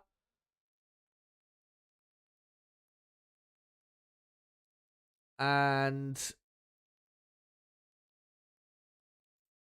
I am just before I bring Nib on, I'm just going to quickly post the link of the stream out one final time, and then I will bring him on, and we'll see if his connection's all good. So let me just do this. Come join us here to watch along. Could be a thriller at Monza. There you go. So hopefully we get some more people in. And quickly as well, if you haven't hit the like button yet, make sure to do so. We're on 34 likes. Let's try and get up to 50 plus likes if we can by the start of the race in half an hour. That'd be great if we could do that. So yeah. But let me just do a couple things quick, and then we'll bring Nib on. So let me just open up Discord. Hopefully he's in there.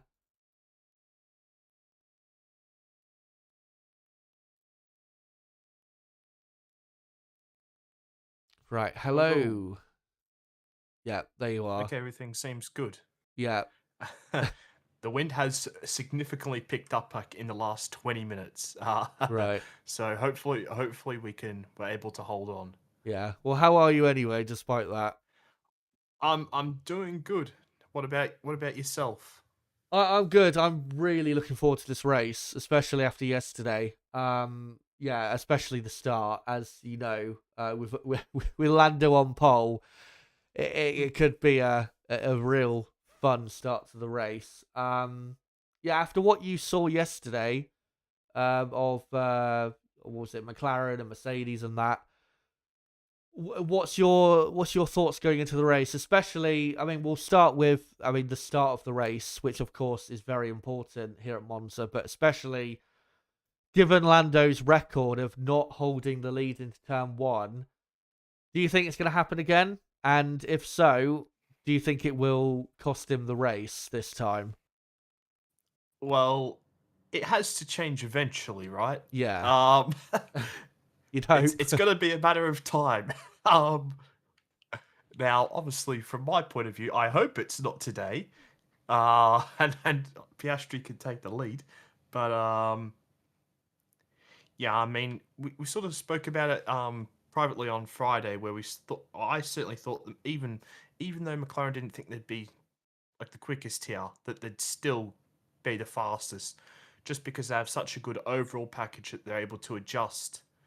And as you were mentioning earlier, with how hot it is, they were really good on their tyres in Hungary. Of course, this track is a lot different to Hungary, of course, Yeah, and also a lot more easy on the tyres now that they've completely butchered the Ascari chicane. yeah, It was great in F2 and F3 because, we had some overtakes. I mean, the crazy overtake by Fornaroli into the Ascari chicane to get the championship.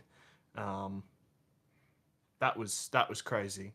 But yeah, for these cars, it's completely ruined it, and of course, that's going to have a little bit of a benefit for the tyre wear, as was you spoke about earlier.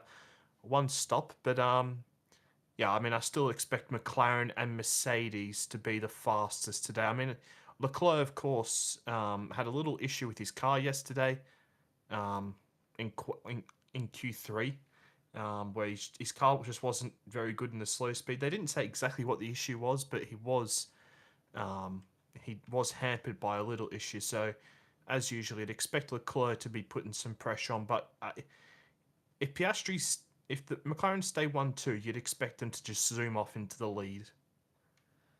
I I'm not sure. I mean, if Russell can stay with them and not, get tangled up with anyone behind. I think Russell, I think he can keep up with the two McLarens. But again, with the start of the race, it all depends on that. If Lando, I mean, they actually just showed, I don't know if you saw it on the Sky F1 broadcast, they showed the start of the race that Lando had here 2 years ago from third, and he went into anti-stall and lost about 5 or 6 positions. I completely forgot about that start he had. Yeah, same. So I mean, it all comes down to that really, as to how the race unfolds from then on. And of course, if Lando doesn't get the best start, it is quite a run down to the first corner. We may, even see, cars going 3 wide at brief moments if everyone ends up in the right place. But yeah, McLaren and Mercedes should have the two fastest cars. They've been the 2 fastest cars this weekend, really, from Friday practice. So yeah, it should be between them. I have to say, with Leclerc, despite whatever that issue was, did remarkably well to qualify 4th, and he was only a 10th and a half or so away from pole. So yeah, that was quite incredible from him. For Red Bull and Verstappen, though, 7th place. Red Bull were dreadful in Q3. Max didn't have any grip, especially in the Parabolica. Should have better pace today. I mean, I showed earlier with the speed traps, they were the slowest, so I do think they put a bit of wing on to help the handling and probably the tyre wear as well. Realistically, how far or how many positions do you think you can make up? I don't think a podium's possible, but do you think maybe 4th place maximum? Um, I'm not too sure if he's going to be able to get that. I'd say maybe 5th or 6th. Yeah. I mean, Red Bull. I mean, obviously Friday looked good, but I mean Friday isn't always super representative. In terms of race runs, that is. Of course, they're down like 14th and 15th at one stage, weren't they? Was that for end of practice too? I can't remember now. Yeah. Yeah, it was okay. I thought for a second it could have been practice 3, but it wasn't. Yeah, I mean Red Bull, just not a great track for them historically. I mean, of course, when they've had the dominant car over the past few years, it's been great for them. But yeah, it's not been a great track for them, and it's certainly showed this weekend. And yeah, Red Bull through the Lesmos and through Ascari and Parabolica have been terrible all weekend. I mean, you saw the onboards in Q3. I mean, Perez and Verstappen making the exact same mistakes. Yeah, it's just quite incredible what's gone on with Red Bull this weekend, but not all that surprising. Yeah. I mean, I hope we talked about it with the Red Bull car. We saw it in Hungary, of course. Max had like loads of understeer. We saw it also last week as well. But not only, I think Max said it after the race in Zandvoort, that not only have they got understeer now, but now oversteer, where, I mean, we saw some onboards from this weekend so far where I think they showed one in the build up to the race where into the second Lesmo, Max, turns in and the rear end stepping out massively. And we've seen it in the Parabolica as well, where he goes to take the apex and the rear end is just so snappy. It's incredible how they have just fallen apart with the handling of this car. I don't know if it's because they've tried to develop the car more to help Perez, or I have no idea. But whatever they're doing, it is absolutely wrong, because that car looks, it reminds me in a way of the Red Bull car. I don't know if you remember this, but at the start of 2020, where they had a similar car there where they would turn in to corners and the rear end was just constantly snapping on them. Eventually, they got over it a few races later. Of course, they had Adrian Newey at the time. But it doesn't feel like they know how to get out of it. And I mean, I think they just said that upgrade-wise, they haven't really got anything left in the pipeline, anything massive. So, yeah, Red Bull, in big trouble, no doubt about that. And if Max gets on the podium today, I think he would definitely go down as driver of the day. Because yeah, that Red Bull car hasn't looked good really. Every time I've seen it on board, I've never really thought it's looked good all weekend, especially compared to the McLaren and Mercedes cars. But yeah, we've got a nice, exciting grid. But I just want to ask you one more thing in regards to qualifying yesterday. What did you think of what is it, Colapinto, obviously replacing Logan Sargent? I thought his pace was actually quite good, considering he's only had a couple days in the car. I think practice 2, he was only a couple tenths behind Albon. I know he made a mistake in the end of Q1, but what have you thought of his performance and pace so far? I won't lie, during the first 2 sessions of qualifying, I was pretty distracted by the football Yeah. at the stage. But I mean, yeah, being impressive, especially for the Mick Schumacher and James Vowles haters on Twitter. Yeah, Mick Schumacher fans, I should say, and James Vowles haters on Twitter. Yeah, it's been quite an interesting weekend. As I've just seen Brundle, I think, walk past Bert Mylander, who was talking to Mark Webber, of course. The safety car crash on Thursday. That Yeah. was that was quite something. I mean, that was a scary moment. As you could see, the brakes from the safety car were just completely and utterly gone and couldn't slow down the car whatsoever. But I've been impressed by Colapinto. I mean, he's had some good performances in F2 this season, and some people say, "Oh, pay driver, pay driver." Is it Bernie? It is Oh, wowee! still going. Yeah, I am quite surprised he's there, to be honest, yeah. in any I just, public capacity. yeah, yes. Especially after some comments he's made over the past few years. Wow. But yeah, like Colapinto didn't have the greatest amount of funding like earlier on in his junior career, so calling him a paid driver and whatnot is quite ironic when the guy didn't exactly have the money. And I think it was Imola in the F2 season that put in a really great performance. So, I mean, obviously he's not going to have a seat for next year. He'll be doing F2 again next season, but good to see him in. And yeah, Sargent, as Val said, Sargent needed to be saved from himself. Did he actually say that? Oh well, not to basically to that extent. He basically said that. Oh. He didn't exactly say it in those words, but I mean, I'll try find the quote and get it back to you in a second. Yeah. I mean, he did have a couple of very brutal things to say, but the thing I liked is that he said it, because he could have very easily been, very protective of him. But at the end of the day, Logan Sargent has been terrible in Formula One. The only race weekend I remember where he was any good was Las Vegas last year, where somehow he qualified 6th. I don't know how he qualified 6th. Well, I think it's probably because the Williams car that weekend was it was like a bullet train down that long back straight.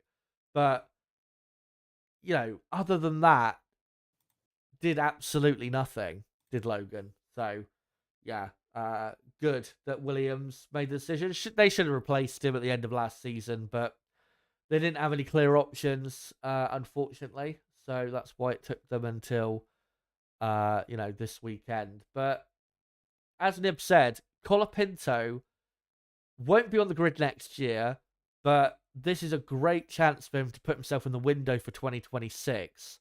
Because if he puts in some good performances in a Williams car that looks like it can score points now on a regular basis, if he maybe gets a couple points finishes, it gets people thinking. Maybe, maybe, I don't know, a Haas or whatever might have a look at him if Esteban Ocon, for example, doesn't work out at that team, or if Hulkenberg or whoever they're going to select for Sauber, if they don't work out, he's an option. So that's what he needs to do, Colapinto. Is just put himself in the window as an option, And if he does that, then we'll see what happens. But there is a fellow South American driver in Formula 2, which I think will be permanently Yeah. on the grid starting next year, Gabriel Bortoleto, which, I think that'll be announced pretty soon as the F1 standing for the Italian national anthem. One other thing to talk about is, of course, Kimi Antonelli has been announced. It was announced yesterday. He will be Lewis Hamilton's replacement at Mercedes-Benz, partnering George Russell. They'll both have only a year left on their contract for next year. So, if Verstappen does join in 2026, then effectively the winner of the Russell-Antonelli fight will be Max's teammate.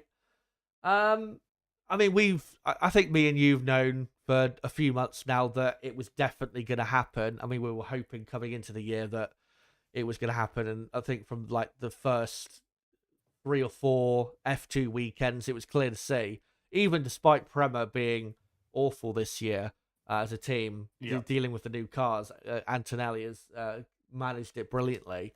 One thing I do want to get your thoughts about is all this rubbish bullshit reaction over his crash on Friday, which to me, I know, it was a bit embarrassing, first few minutes in the car and he crashes, quite heavily, but it's only practice. Why? I just don't get why people care that much. I mean, it's like, it's like when a new driver in the first day of testing puts it in the barrier. It's like, it's not great, but the session doesn't mean anything. And it's a Friday. It's not like it was a practice 3 session where it could, hurt the team's chances of getting the car out for qualifying or anything. Did you think all of that was just absolutely ridiculous? Like people making such a stink over it?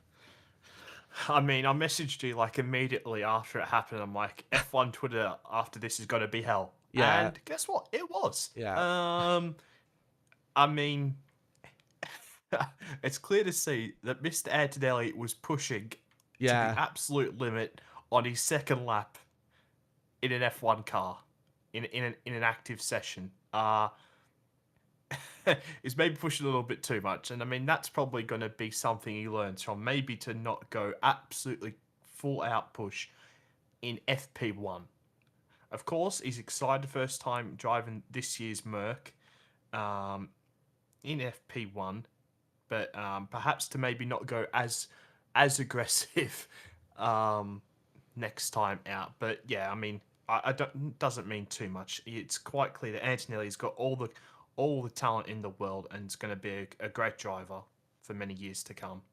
Absolutely, I would be flabbergasted if it turns out to be a bust, I guess you would call it. I would be amazed. Because, I mean, I've been talking about it for the last couple of years. It's been obvious that, that he was a special talent. And even going back to his karting days, it was obvious then. So, if he doesn't turn out to be, an elite driver, then, I'll be absolutely amazed at that. As see Oscar Piastri is rushing his way back to the grid, being interviewed. So, what do you call it? For the race today, what are you going for the, let's say, the podium here at Monza? What's your predictions? Obviously, you know who I'd love to win the race, but I'm going to say Lando Norris wins the race from Oscar Piastri. And then... No, I'm going to give you a top 5 because that's boring. I'll go Russell in 3rd because I do think that the Mercs will be relative quite quick. I'll go for Lewis in 4th, and then Leclerc in 5th. Yeah, that sounds good. I mean, Hamilton yesterday, he should have qualified 4th. He had another disappointing Q3 lap as well. Did you see his reaction afterwards? It was really weird. It was really weird. Like he started like he was saying in the interview, like, oh, well, clearly I just can't do qualifying laps anymore. And like even the interviewer was like, oh, well, you're the best qualifier of all time, and he's like, well, clearly not. Well, clearly not anymore. I was like, wow. Like, I don't know if it's because of the like Antonelli being announced as his replacement, but like he is like, it was like a real like emotional type interview. And yeah, he said something else. It was that, and then he even said about something about Antonelli. In terms of the way he was feeling this weekend, it was a really weird interview. So I hope he's in a better mood today. But it sounded to me like he was just completely fed up and just accepted that he's shit at qualifying. When we know he's not. It's just not. He just can't. When the final lap comes, he just can't hook it up together like he used to. I don't. Yeah, I think that's going to come with age, right? And he Yeah. did say that he struggles a little bit more with these cars, um, in qualifying. But I mean, yeah, this is just going to happen with age. The raw quali pace is going to drop off a little bit. Sorry, I got quite distracted before because the referee in the Newcastle Tottenham game has done his quad. So yeah, Um. Yeah. With Hamilton, I will say it is what is it? Maybe not a massive surprise that he said that like with these new cars, he's not handling it as well, because these cars compared to the cars where obviously he was winning titles, these cars move around a lot more, and of course all the bouncing and all that stuff.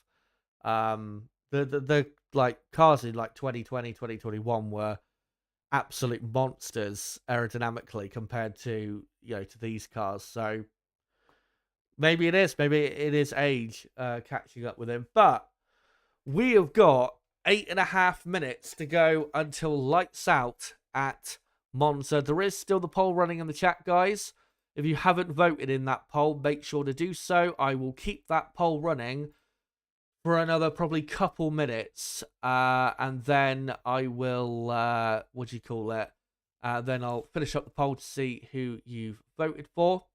Let me just go through a couple final comments before we get into the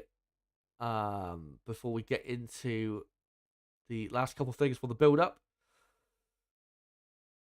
Let me just scroll up a moment. Astro says, could Colapinto do a De Vries here and get points on debut at Monza? I would be amazed if he did that. I mean, he's 18th on the grid.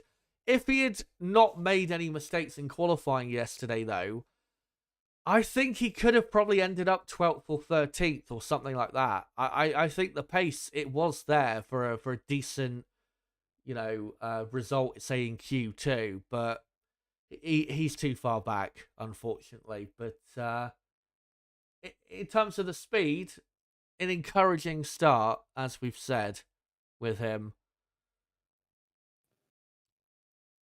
Let's find another comment quickly.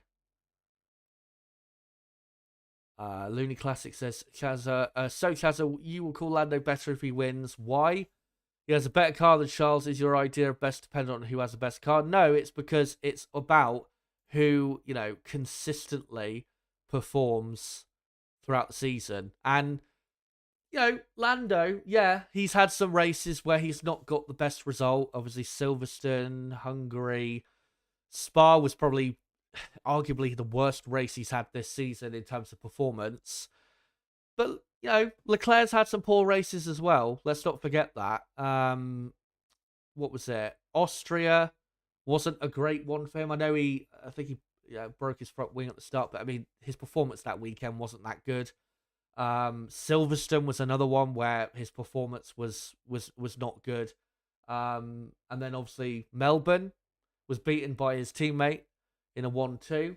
So, let's not pretend like Leclerc's had a perfect season. I think Norris and Leclerc have had probably the same amount of races where you would say they could have done better, and about the same amount of races where they've done the best they can. They've been very close to each other in terms of performance level this year. But if Lando maintains what he did at Zandvoort, if he does that for like 99% of the rest of the year and wins the championship, of course I'm going to say Lando is the better driver, 100%. But yeah. Anyway, let's hide this timer and go through a final couple things before we get into the race. Actually, let me finish up the poll in the chat quick. And a clear winner in the poll.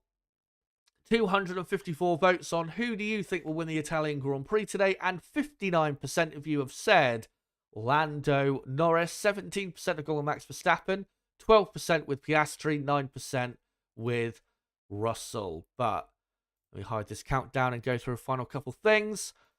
Championship standings, Max Verstappen goes into this race 70 points clear, but I'm sure that's going to come down by quite a bit. Leclerc in third, just over 100 points behind Verstappen.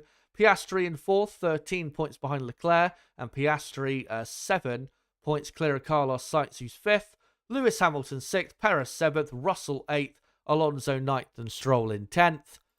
And remember, Red Bull only 30 points clear of McLaren. McLaren could take the lead of the Constructors' Championship today. So McLaren in second, Ferrari third, Mercedes fourth, Aston Martin fifth, Racing Bull sixth, Haas seventh, Alpine eighth, Williams ninth, and Sauber in 10th. Couple stats regarding the top teams going into this race. Max Verstappen, of course, won last year's Italian Grand Prix and has won the last 2 races at Monza. But Red Bull's last race win was at the Spanish Grand Prix, which was just over 2 months ago. For Ferrari, they have won at Monza once since 2015, their last win being in 2019 with, of course, Charles Leclerc. Ferrari, though, and Leclerc looking for their 3rd consecutive podium finish. For Mercedes, they've won at Monza 4 times since 2015. Their last win was in 2018 with Lewis Hamilton, one of his best ever wins. And Mercedes have won 3 of the last 5 races. So watch out for them today. And of course, watch out for McLaren on the front row. They have won at Monza twice since 2010. McLaren's last win at Monza was with the Australian Daniel Ricciardo 3 years ago in 2021. And McLaren have won 2 of the last 3 races. But let's get into your starting grid for the Italian Grand Prix. On the front row, it's an all-McLaren front row for the first time here at Monza since 2012. Norris on pole, Piastri second. On the second row, George Russell and Charles Leclerc, Ferrari's hope for this race. On the third row, Carlos Sainz and Lewis Hamilton, who of course will be donning red next year.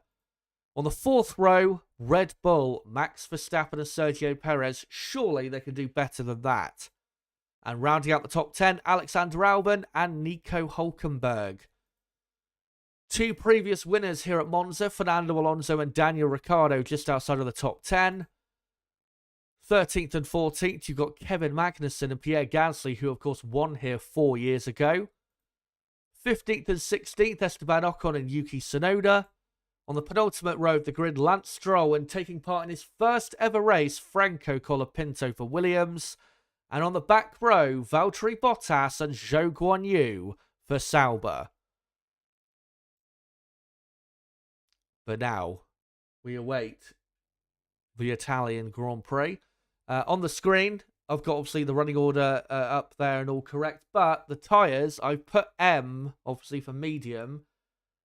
I don't actually know who is on what compound yet. But Race Control did just say the risk of rain is 40%, incredibly, despite how hot it is. I don't think it will rain. But Ferrari expect rain. Well, that's Ferrari. So that doesn't matter. If Mercedes expected rain, then maybe I'd think differently. But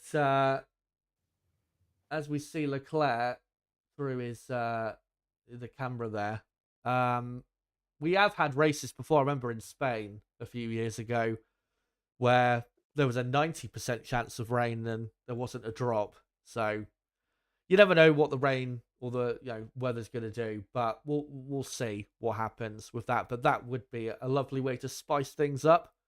We haven't had rain in a race here at Monza since I think 2008. That race where Sebastian Vettel ended up winning 16 years ago. God. Old. As yeah, the Ferrari of Sainz and Leclerc are on the mediums. It looks like most people on the mediums. 2 McLarens are on the mediums. And yeah, Yeah, nothing's popped up on Twitter. Right. And Pirelli said the best strategy was to start on mediums and go into the hard tyres, which is what I'm expecting for 99% of the grid. As the formation lap has begun. And the front half of the field get away. If there is no safety cars or virtual safety cars, as all look, the 2 Red Bulls starting on the hard compound tyre. That's interesting. Red Bull have gone back to the old strat when they were just stuck behind Mercedes permanently. Do something different. Yeah. I thought they maybe would do it with Perez. I wasn't sure they'd do it with Verstappen, as we got Ocon, Sonoda, and Stroll. I think it was on the hard tyre, and then I think Zhou as well on the hard compound tyre. But what I was going to say was, if there is no virtual safety car, red flag, this race should be the fastest of the year. So even though it's 53 laps, it will zoom by incredibly quickly, as we've had multiple different winners here in the past few years. Leclerc, Gasly, Ricciardo, Verstappen. As the front of the field, I think, just exiting the Ascari chicane.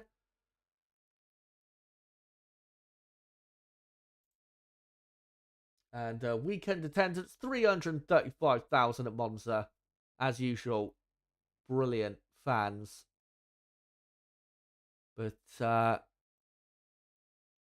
if those hard tyres for Red Bull, if they come in really nice early on, then they are going to be sitting pretty, especially if they can go, 30, 35 laps into this race before the first and only pit stop.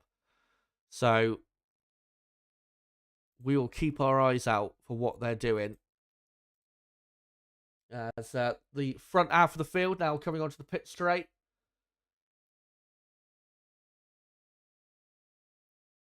And Lando Norris about to line up on pole position. And yeah, 12 years it's been since McLaren have had a front row at Monza. That day, Hamilton ended up winning. And yeah, Hamilton had a few wins here at Monza, but sadly for him, back in 6th place and a bit out of play.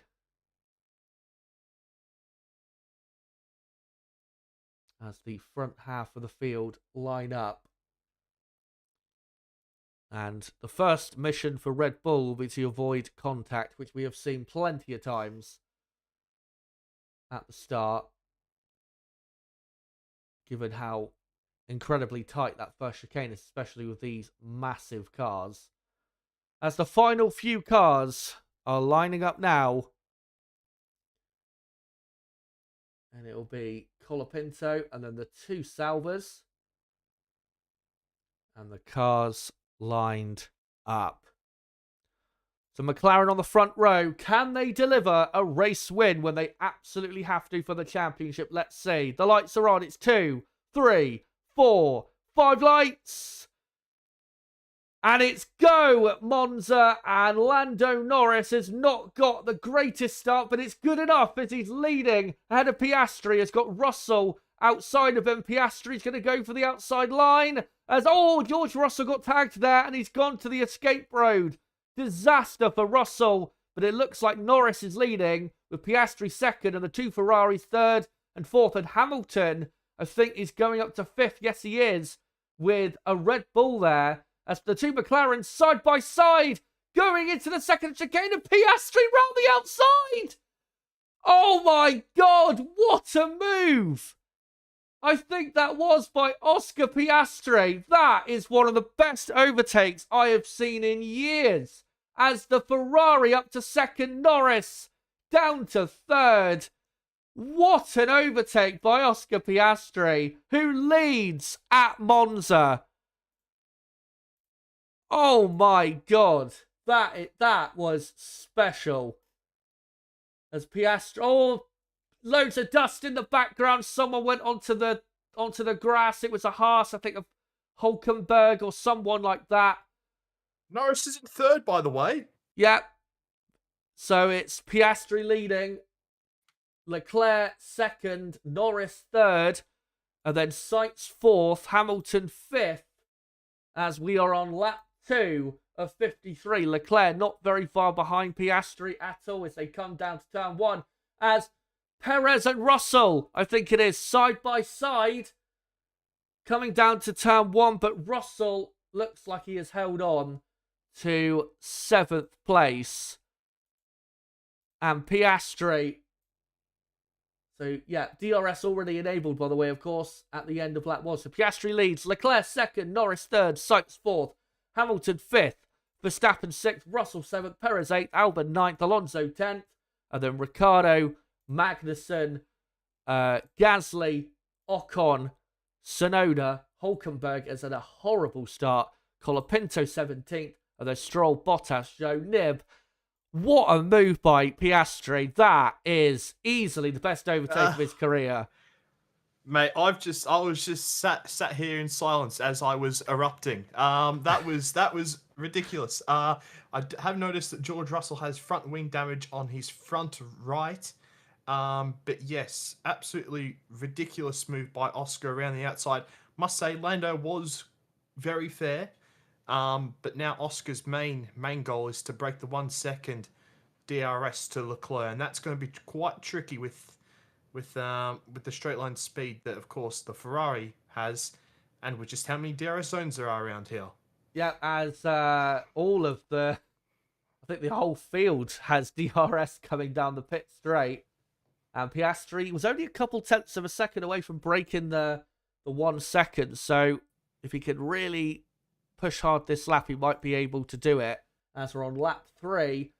And Norris, I think after the first chicane, probably thought he'd got it done in terms of holding the lead, and then Piastri out of nowhere goes round the outside, and yeah, what a move. And then Norris, I think, was busy giving respect to his teammate and didn't see Leclerc coming at him, and then Leclerc just about nipped ahead before Norris could close off the gap. And Lando now in a difficult position in third, as Lando, I think, has lost actually DRS from the back of Leclerc, as there's lots of dust on the track in the entry to the Ascari chicane. I think that was Hulkenberg that kicked all that up.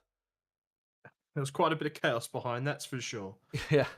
And Hulkenberg lost 6 positions. Awful start for him, as yeah, Leclerc has not been dropped by Piastri. So Leclerc continues in the DRS zone. Lando Norris does the fastest lap, 1:25.1. But yeah, just a DRS train for the, again, well, not the whole field, for the top 8. And then there's a gap to Albon, and then a DRS train after that, as Hulkenberg, I think, just had a go at overtaking Tsunoda, but it's been kept back. But cannot wait to see a replay of that start. That was just perfect. And here you go, a replay of the race start. And Nib, I'll let you take us through it. Yeah, when I get to it, as of course I'm quite a bit behind with KO Sports for us Aussies, as we know. But yeah, as you said at the time, it was a pretty even start amongst everyone. I don't know who that was further back from the Aston Martins. Absolutely ridiculous start. Quite a bit of tyre banging going on between the Ferrari and a Mercedes there. And yeah, George just... I would need to get an onboard from the Ferrari to see if he got tagged, but then he certainly had contact further back. But yeah, Piastri in the slipstream as they've cut away from it. Brilliant. But yeah, Russell probably got the better start out of the top 3, but he was just... As he hit... That's probably where he's got his front wing damage from, Piastri coming past him. Yeah, as and now they're showing a replay of Piastri. And do you think Lando should have been a bit rougher with him, or do you think that was, fine enough? with Lando. I mean, Well, considering that he needed desperately to hold on to the lead. well, on a second look, Oscar was ahead of him. Yeah. Was ahead of him at the apex, which I didn't actually quite realize at the time. So, yeah, no, there wasn't really too much Lando could have done. Otherwise, it would have just been a crash. Yeah, and then the reason Lando lost position to Leclerc is because he got a swapper on in the Oh, middle of the chicane, as that's a replay of what happened to Hulkenberg. And that wasn't good by Daniel. yeah, Uh, as sucks. there's the front wing end plate hanging off the Mercedes, but Russell is still powering on, but he has now dropped over a second behind Verstappen, so maybe Mercedes might try and pull him in for a pit stop if he really starts to drop off. But Leclerc is still 8 tenths behind Piastri. Norris has dropped over a second behind Leclerc. So Leclerc, I said at the minute he is performing at his absolute best, and he is still here, and he is right there as he does a fastest lap of 1:24.6. And if he wins this, as I said earlier, this would be one of his best wins without a doubt, but it's still a long way to go as we're looking at Verstappen. I think, Perez, that is, behind Russell. So we're on lap 6. And Nico Hulkenberg in the pits for a new set of tyres. And looks like they're playing around with suspension. Although they're fitting a new front wing. So shame for Hulkenberg. Was in the top 10. Probably, if he had a clean start, he could have scored some points today. But Yeah, that's. I'd give Daniel a penalty for that. That could have been very, very bad. as we're looking here at Hulkenberg and Tsunoda, and Hulkenberg does what his teammate usually does, just dive bombs and slams into the side of another driver. That was, quite incredible coming from Hulkenberg, who rarely does stuff like that. Well, that's probably why he needs a new front wing, not from the contact with Ricciardo at Ascari on the first lap. Yeah, as lap 7, gap still the same pretty much between Piastri and Leclerc. Norris about a couple seconds off the lead. And then Carlos Sainz, I think, just about has got DRS behind Norris, but he's barely within the DRS. Hamilton has dropped over a second behind Sainz. Verstappen has dropped over a second behind Hamilton. So the main fight is the fight for the lead. And Piastri just cannot shake the Monegasque. So Hulkenberg is 20th on the hard tyre now. Yuki Tsunoda has dropped to 19th, so I think he may have some damage along with the going off the track. So outside of the top 10, you've got Ricciardo 11th. Ricciardo only a few tenths of a second behind Alonso. Remember, Racing Bulls had one of the best top speeds in qualifying, so I think Ricciardo, once Alonso drops out of DRS, I think Ricciardo will be past Alonso. Magnussen is 12th, and then you got Gasly, Ocon, Stroll, Colapinto, Bottas, Zhou, and then Tsunoda, Hulkenberg. Let me just try and get some of these tyres correct. We've got who else? Ocon and Stroll on the hard compound tyre. So there you go. As we're on lap 8, Piastri still about 8 tenths of a second clear. As Tsunoda has been told to retire the car, so Hulkenberg's probably smashed something in the cooling or power unit or something like that with that hit to the side. So Yuki Tsunoda, who's had a pretty bad weekend, is out of the Italian Grand Prix. Normally this race in the last few years we've seen no retirements, but we have a retirement on lap 8. So Tsunoda is out. A shame.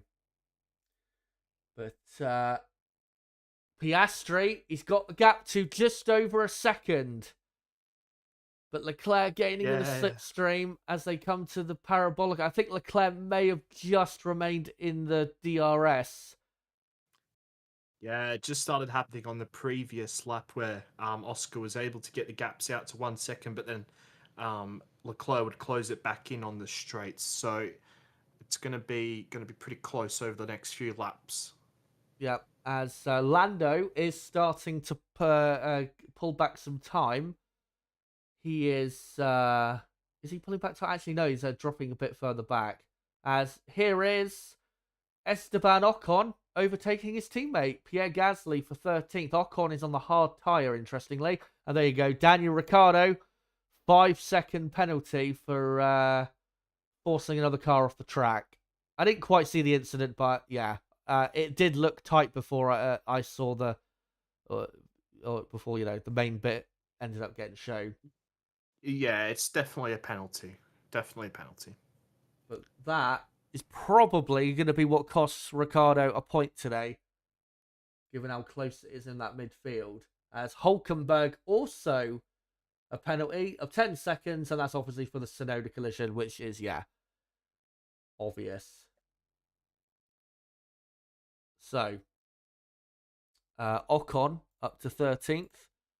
And Ocon looking good on the hard compound tyre, which will be vital information for everyone else.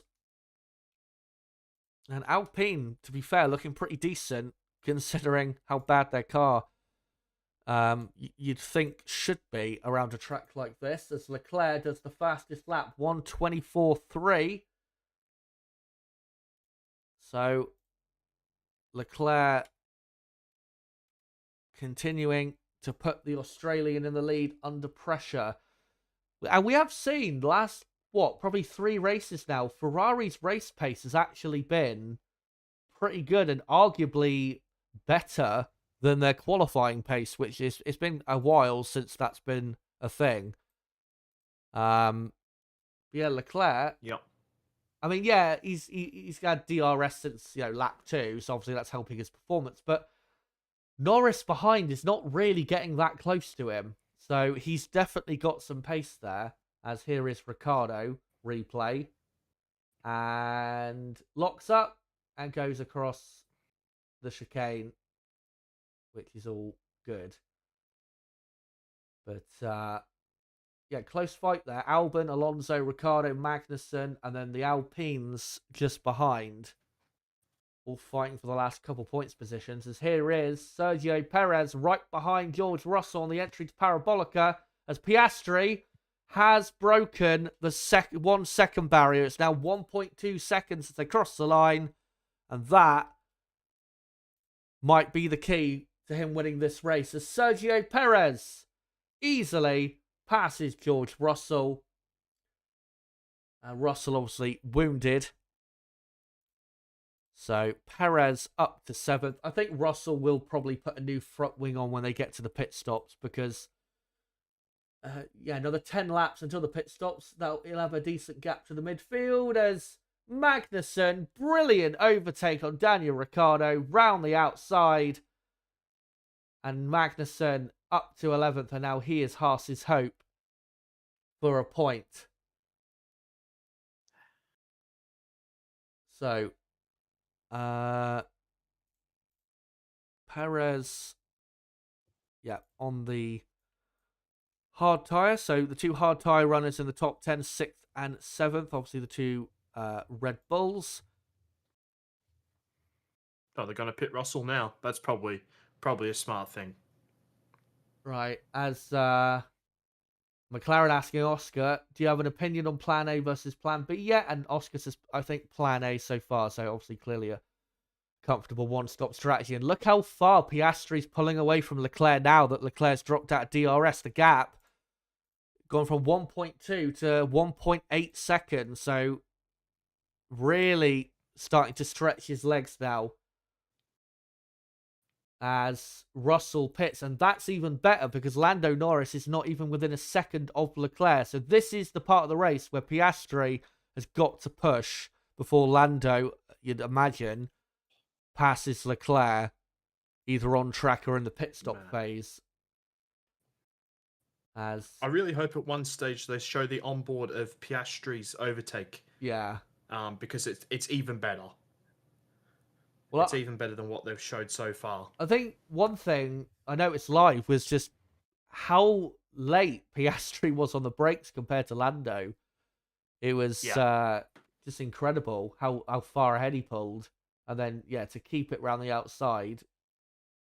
Absolutely beautiful stuff. There's someone else pitted there. Gasly and Ricciardo have pitted, and Russell. So Russell has come out in 16th. Russell probably will end up finishing in 8th place, because that Mercedes obviously will have the pace to come back through the field. So Ricciardo has taken his penalty, so that's why he's behind Gasly now. So he's 18th, Gasly is 17th, and Russell is 16th. I'll update what tyres they're on when I can, as we're on lap 13, and Piastri 2 seconds clear of Leclerc, and Norris is just over a second behind. So Lando now applying the pressure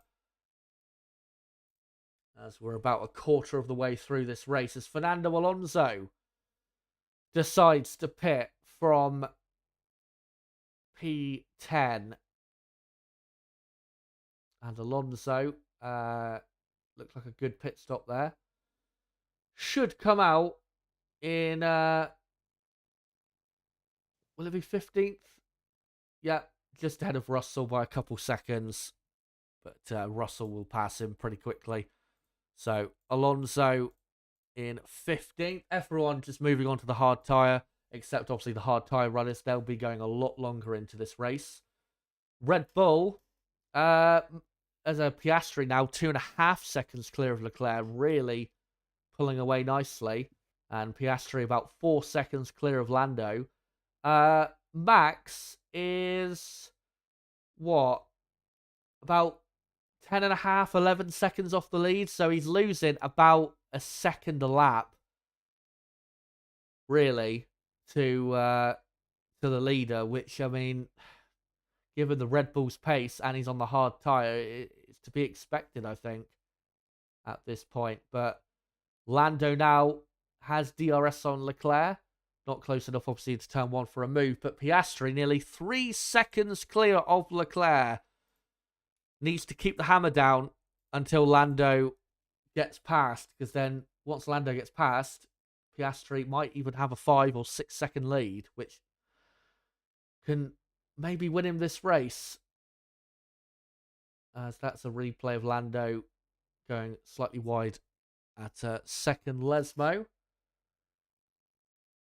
So, right, let me do some of the tyres quickly. So, top 9, except the 2 Red Bulls, are on the medium, and then you got Ocon on the hard in 10th, Stroll on the hard, Colapinto on the medium, and then Zhou is on the hard compound tyre. And then Efron below Zhou is on a set of hard tyres as Lando Norris pits. And he locks up heavily, and he hits the little thing there. I don't know what to even call it, but I think he might get a penalty for that, because that looks to me like he didn't slow down in time. But I was going to say, I am surprised how early McLaren are pitting here. It's only lap 15. But I would not be shocked at all, would you, if that's a penalty? That did not look like he slowed down in time. Yeah, I mean, we'll find out very quickly. And yeah, he hit the bollard where it shows the speed limit. Yeah. And yeah, interesting. I mean, there is that gap behind Albon, so they're looking to. Oh, but he's got stuck behind. Yeah, he's now following really closely with Ocon, but thankfully has a straight line speed to pull in front. But that wouldn't have been great there. But yeah, we will find out pretty quickly whether he's going to get a penalty. And if he does, then that is the race win over with, unless he gets a safety car. And here we go. So Leclerc looks like he almost faked going into the pits, and then Lando went for it, but just went too deep. And then you hit the bollard. But to me, that... Wasn't there someone last week who sped in the pit lane and they did the same thing? They, like, locked up. Was it Stroll or someone like that? I honestly can't remember. Yeah, there was someone last week who did the same thing where they locked up heavily coming into the pits and then they got a speeding in the pit lane. But Leclerc and Hamilton have pitted. So let's see if Leclerc can come out ahead of Lando Norris. We're looking at the wrong driver, looking at Lewis Hamilton here. Want to be looking at Norris and Leclerc. And it looks like Norris is miles ahead. Yeah. So, massive undercut there. But, well, even if Lando gets a penalty, he'll probably still pull away from Leclerc so quickly that it won't matter. But, yeah. So, Piastri still in the lead. Sainz up to second now. And they've got the two Red Bulls, third and fourth, obviously on the hard tyre. And then Albon up to fifth, going long into the race. Norris ahead of Leclerc now. And then Ocon 8th, Stroll 9th, Hamilton 10th, Colapinto in 11th, doing nicely. And then Bottas 12th, Russell up to 13th. As Piastri pits on now what will be lap 17. Alonso 14th, Gasly 15th. And then Magnussen, Ricciardo, Hulkenberg, Zhou. And Piastri, good pit stop. And surely, well, I hope he doesn't come out behind Norris because we're going to get all that silliness again. Gap was 26 seconds. He should be good. And he is. And thankfully for him, has a car in between himself and his teammate, which is Alex Albon. So Oscar Piastri, 2 lap fresher tyres. As Leclerc says, what was that? Why did we pit if we are undercut? I think he just said there. Not sure. So yeah, that's what he said. So Sainz in the lead. He's going a bit longer. Obviously, the two Red Bulls are going longer. So Piastri in fourth. Albon in fifth. Everyone is on the hard tyre except for Sainz and Albon, who are on the medium. So, right. Let me just update that. And Lando now right behind Albon. And he's going to have to spend a bit further behind him. He's not going to be able to overtake him until the start-finish straight, which will cost him another few tenths of a second.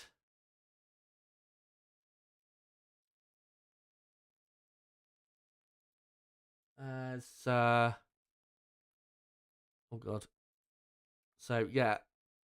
Albon and Sainz are the only two cars on mediums. As Alex Albon comes into the pits. So, lap 18. And Lando Norris is now up to fifth. But it is still a 1-2 for McLaren. Because obviously the top three haven't pitted. And 3.1 second stop there for Alex Albon. As we're looking at Lewis Hamilton here. Right behind Lance Stroll. But now, I mean, we wait to see what the top three are going to do. Obviously, Carlos Sainz should pit in the next 2 or 3 laps or so. As, Ricciardo been given a 10-second penalty for not serving his penalty correctly. What a disaster. Race over for him. And here's the replay. This can only be a team error. This is obviously not Ricciardo's fault. And clearly was not stationary for 5 seconds. Shame there's not a stopwatch, but... the guy on the front left touched the car when he come in to, like, stabilize it. Oh, for God's sake. You see how he touched the front wing? Yeah. It is ridiculous, but, you know, those are the rules. He knew straight away. He was shaking his head immediately. As Leclerc does the fastest lap of the race, so 1:23.8, and he's within a second of Norris. So Leclerc not giving up on beating these McLarens. But, right, so it's lap 19, and it's, Sainz is leading, hasn't pitted yet. Verstappen second, Perez third. The two Red Bulls have not pitted yet.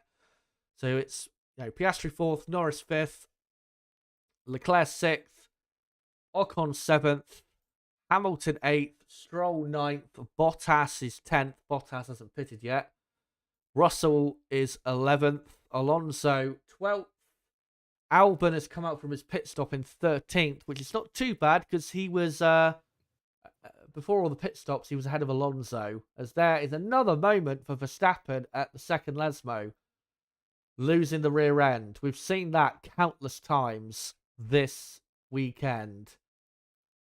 As here comes Carlos Sainz at the beginning of lap 20. So we'll see what Sainz can do on a bit fresher tyres. Good pit stop as well. Sainz will probably come out in behind Hamilton, I would imagine. And here comes Ocon. He actually might maintain position ahead of Lewis Hamilton despite going a bit longer, and he does. That's great for Carlos Sainz, and he has 8.5 seconds of clear air in front of him, so that's great for him. Can now push on. So Sainz in 6th. As Hamilton up the inside of Ocon into the second chicane, and he's up to 7th place, Hamilton. And well, Mercedes having an absolute disaster of a race, really. But absolutely everyone except Lance Stroll, who's just pitted, is on the hard compound tyre. Stroll down in 17th. Lower down the order, you got Albon in 12th. And then Gasly 13th, Magnussen 14th, Ricciardo 15th, and then Colapinto, Stroll, Hulkenberg, and Zhou. But let me just correct some of the tyres. As Max told you can pick the pace up, as Leclerc does another fastest lap of 1:23.8. Still within a second of Lando Norris. As Piastri is catching the two Red Bulls pretty quickly, I think at least by at least a second a lap. As 2 seconds. Even better, as Hamilton within a second of Sainz. Here's Russell passing Bottas for 9th. As let me just update. Stroll is the one on the mediums, all the way down in. I'll be back in a minute. No probs. So Stroll 17th and on the medium as we're on lap 21. And the two Red Bulls, I mean, this is good for their race, obviously going longer. But I mean, Max is currently, 21 seconds ahead of Hamilton, so he's not losing that much compared to Hamilton out there, who's on fresh tyres. Here's a replay of Turn 4 incident. Magnussen and Gasly noted for causing a collision, and Magnussen locked up and went into Gasly. If anyone gets a penalty there, it will be Magnussen.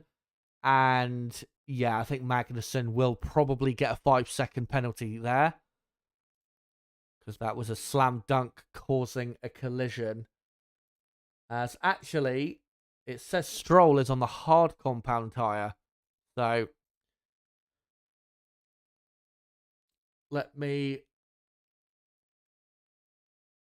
update that. There you go. As this is Fernando Alonso passing Valtteri Bottas into turn 1. So, the top 10 on lap 22, as Max is told to box at the end of this lap 22.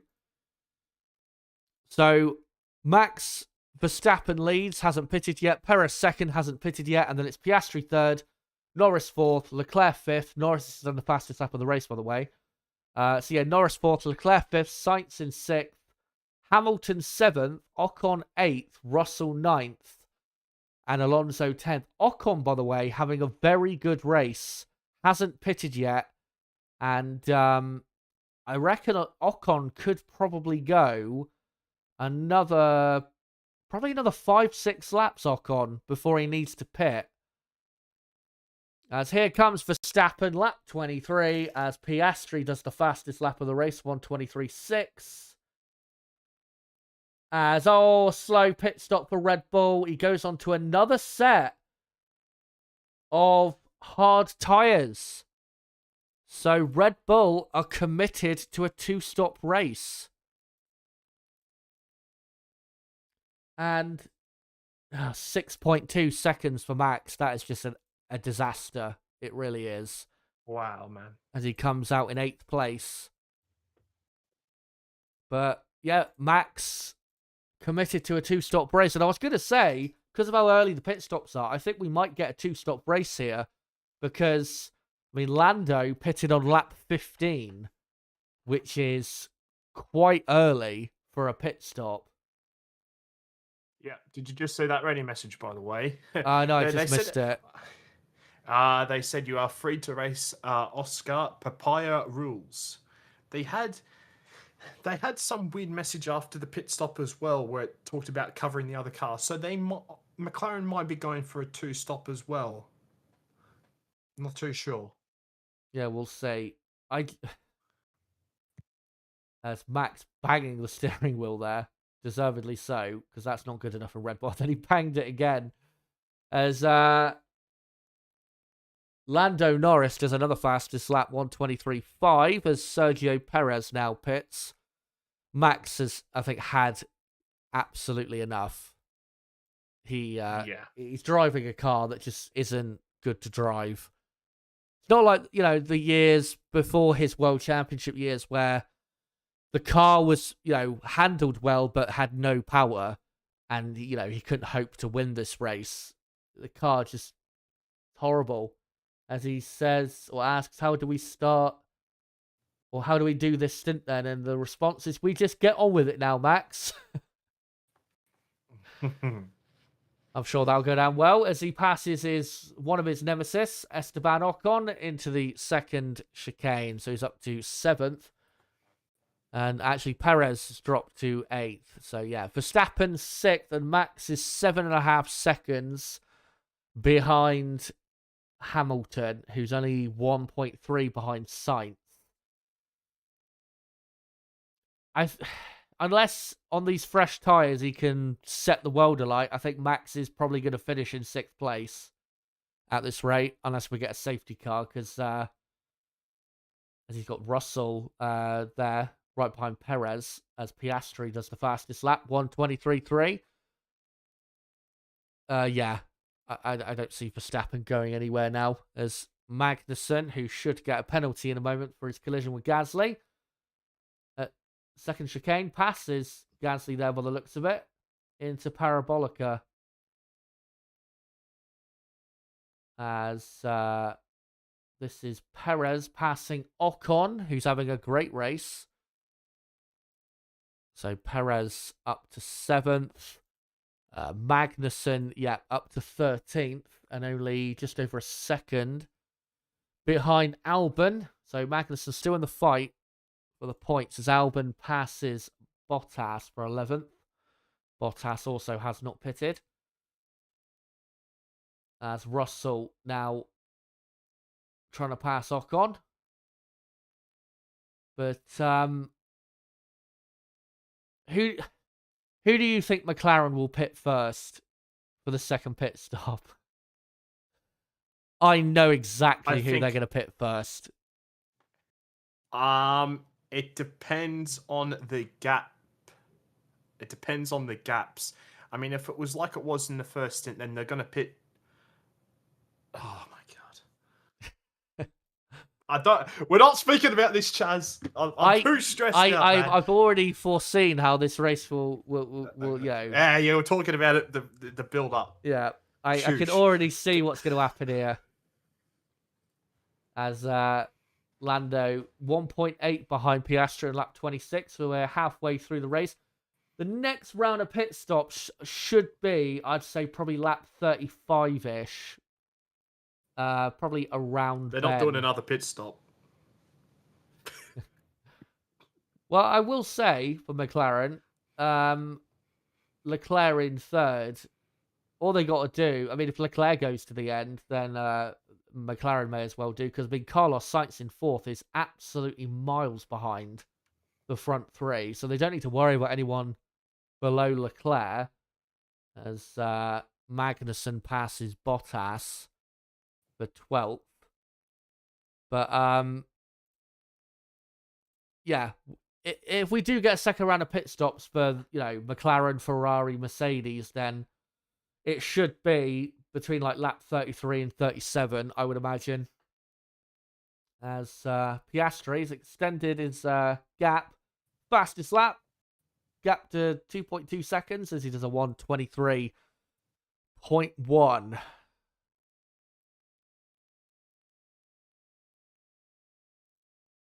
So there you go. As everyone on track is on the hard compound tyre. And I think there's possibility of a two-stop. I mean, the heat was a bit earlier, quite bad. I mean, the cloud cover's come over now, so it's not as bad. But in previous years, Pirelli have not brought the softest compounds to this Grand Prix. This year they have, so I think that's why we're getting this. As Alonso passes Ocon, so Alonso 9th, and he is the top runner in the midfield pack. As this is Ricciardo trying to pass Gasly, but Gasly holds on to it through the first chicane. And now Ricciardo will get a nice slipstream up to the second chicane. A chicane where he's done some brilliant moves before, and yep, he's gone for the dummy, but it didn't quite work. But Gasly locks up and goes wide. And lets Ricciardo through. I knew he was going to go for that move at that chicane, and Gasly fell for it. It's the Sebi Vettel masterclass right there, mate. Yeah. Not to make you feel old, but that was 10 years ago. That was 10 years ago! Ah! Just, ridiculous. As Piastri does a 23-0. 2.5 seconds clear now of Norris. If he can keep up these laps he's doing, then might be enough to cover off a possible undercut. As, nice there from Gasly to let Ricciardo back through, because was never making the corner. But, Ricciardo 14th. As now, he's got his target set on Valtteri Bottas, as he didn't go for what he did at turn 1 to Valtteri in 2016, where I saw that move the other day, and I still can't believe he pulled it off. He was from so far back. And Valtteri was so kind as well. He could have easily wiped him out. But Ricciardo, still a bit too far back. But, Bottas, clearly, like Ocon, doing a one-stopper as Lando Norris now does the fastest lap. 1:23.0. Leclerc is falling away, but his lap times are still decent compared to McLaren, given that, we never expected Ferrari to be on the pace of McLaren here. Leclerc is only, 4.3 seconds off the lead. By lap 29, that's pretty good for Ferrari. I don't think you can ask any more of Leclerc. As Ricciardo will get the move done, definitely down the pit straight. As he's got, once he passes Bottas, then he's got Magnussen a few seconds up the road, which might be a bit harder to catch, because Magnussen's got decent pace. As Ricciardo, round the outside, easily, and up to 13th. But still, that 10-second penalty has yet to be served. So, there you go. But yeah, Piastri leading 2.5 clear of Norris. And then Leclerc 2 seconds back on Norris. Carlos Sainz, even though Carlos Sainz has a few lap fresher tyres than Leclerc, he's dropping back. I don't understand what... I think Carlos might be having one of those races where he has no pace compared to his teammate. Piastri does the fastest lap now on lap 30. But yeah, Carlos Sainz in 4th is what? 16.5 seconds, I think it is, off the lead. So really, the only drivers in the race, in terms of the win, it's Piastri, Norris, Leclerc. Sainz, Hamilton, and Verstappen and Perez fighting for the rest of the positions, but definitely not fighting for a podium. As this is what we're looking at here. Oh, this is Colapinto about to overtake Gasly, and he's got Lance Stroll all over him. So this could be a 3-wide battle down to turn 1. And Colapinto, DRS open. And he kind of moves over, but as Norris's front left looks pretty bad. And Colapinto, good move. And up to 15th. Having a pretty decent race. I mean, Bottas is yet to pit, and so is Ocon. So Colapinto, once those two pit, he'll be 13th. Remember, he started 18th, so this is a pretty decent debut so far. As another fastest lap for Piastri. 1:22.9. Relentless pace from him. Norris now 3.1 seconds behind, so his tyres might have seen their best day, as he just said. As Leclerc is told, Norris starting to struggle. This is when Red Bull started to have graining about lap 15 in the stint. Well, yeah, Norris pitted, what, about 15, 16 laps ago. As here comes Russell. Round the outside on Perez. Oh, that was going to be a collision. Thank God he turned out of that. As all, Lando Norris has made a mistake, or he's got a problem, because he's just lost 2 seconds to Piastri, and Leclerc is right on his tail, as Russell's still trying to pass Perez, but no can do. But we need to look at Lando Norris right now, because he just dropped 2 seconds suddenly. Yeah, in the middle sector. Yeah, I wonder if he's gone he off. Lost 6 tenths on the previous lap there as well. He's been struggling there. Yeah, I think his tyres definitely have gone. I wonder if he's gone wide at the second Lesmo. As Norris stays out, but even if he pits a lap before Piastri, he's not going to gain anything on Piastri because he's too far back now. And he's got Leclerc all over his tail as Pierre Gasly has pitted for the second time. So he's down to 19th place. But, I mean, Piastri, 2 lap fresher tyres, that really could be key for keeping Lando well away from Oscar here. And as it stands, if it finishes the way it is, Lando will cut the gap down to 60 points, which is still a good gain of points, but it's not as much as it should be. And here it is. It's at the second chicane. And he just decided to go off the track. I thought he was going to make the corner there. I don't know why he decided to go off. I don't know. He perhaps didn't want to lock up the tyre completely. Yeah. I don't know. But ended up costing him quite a bit of time. But we'll see what McLaren do. They might decide to bring him in a minute. As Perez says, what is he doing? He drives me. Well, he gives me the position, then I couldn't see the rest. And then, I mean, Perez is pretty, he tries to make out that others are way more aggressive than they actually are. So he's probably just whining. As lap yeah, he said... Go on. Yeah, he said he gave back the position and then he raced me. Sorry, you should have continued there that Norris is pitting. Yeah, as all slow pit stop. About a second slower. So Norris... where will he come out? He might come out. No, he's going to come out ahead of this Perez-Russell battle. thankfully, if he came up behind that, then that would be finito for his contending of the win.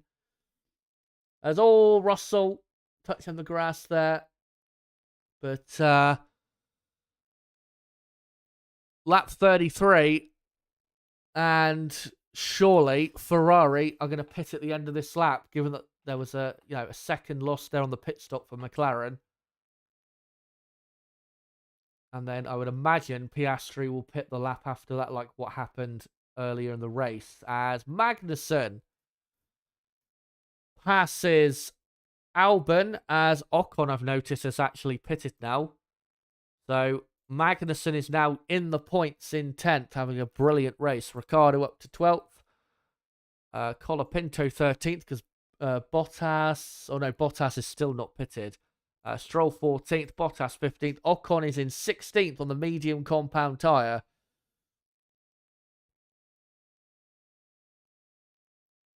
So, yeah, there you go. As on lap 34, Piastri and Leclerc stay out, surprisingly.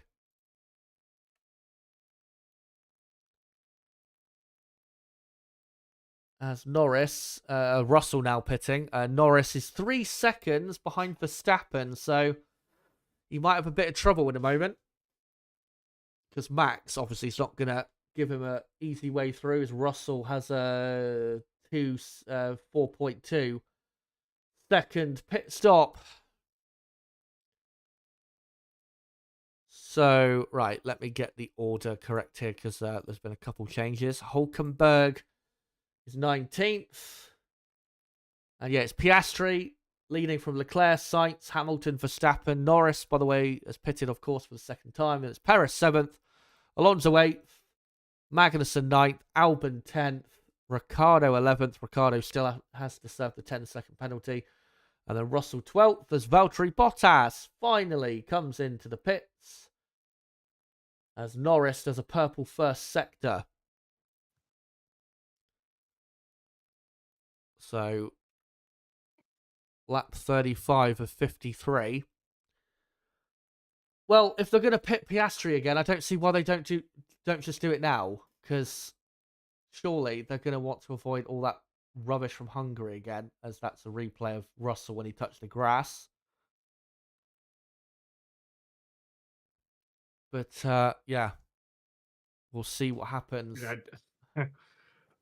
Don't worry, I'm keeping my eye on it on the live timing.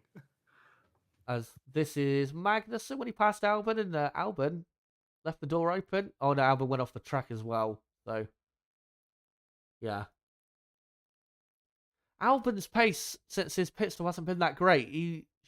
I think he's on fresher tyres than Alonso, Magnussen, cars around him, but they're going quicker than him. So, yeah, he's the Williams not coping well in this middle stint, as they're just showing there that why Russell had a slow pit stop.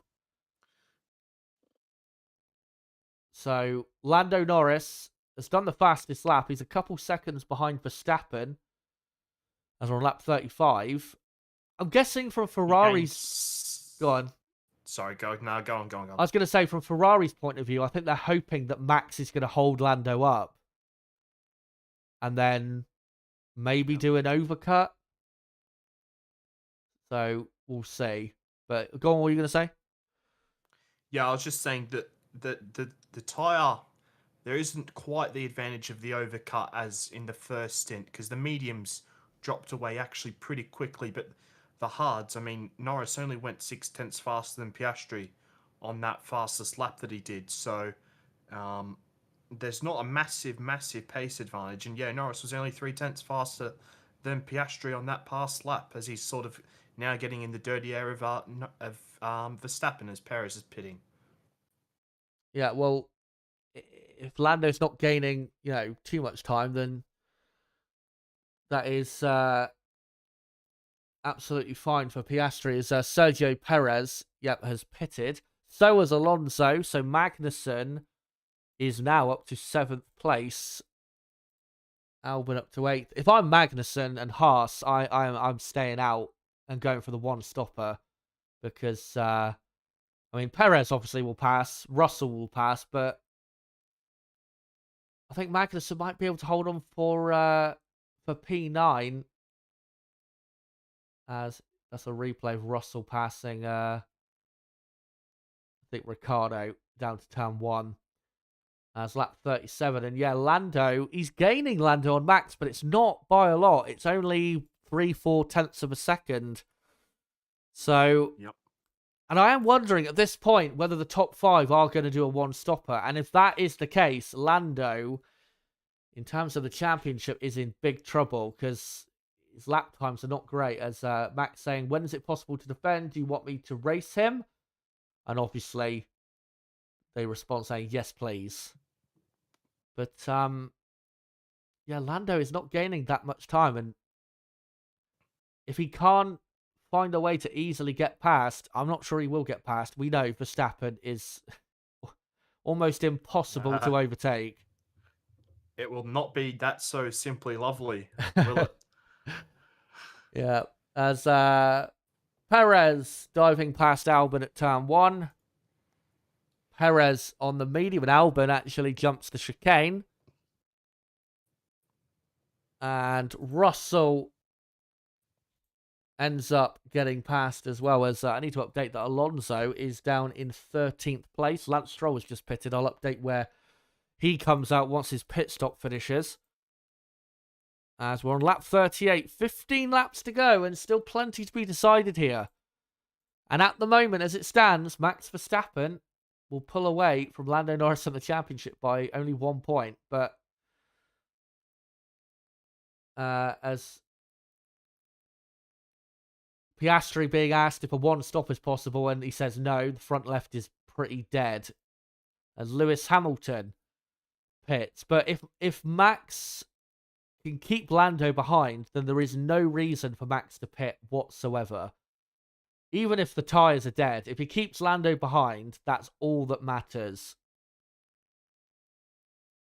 And yeah, Piastri, 27.6 seconds ahead of Lando. So yeah, Norris is not winning this, even if the top 4 pit.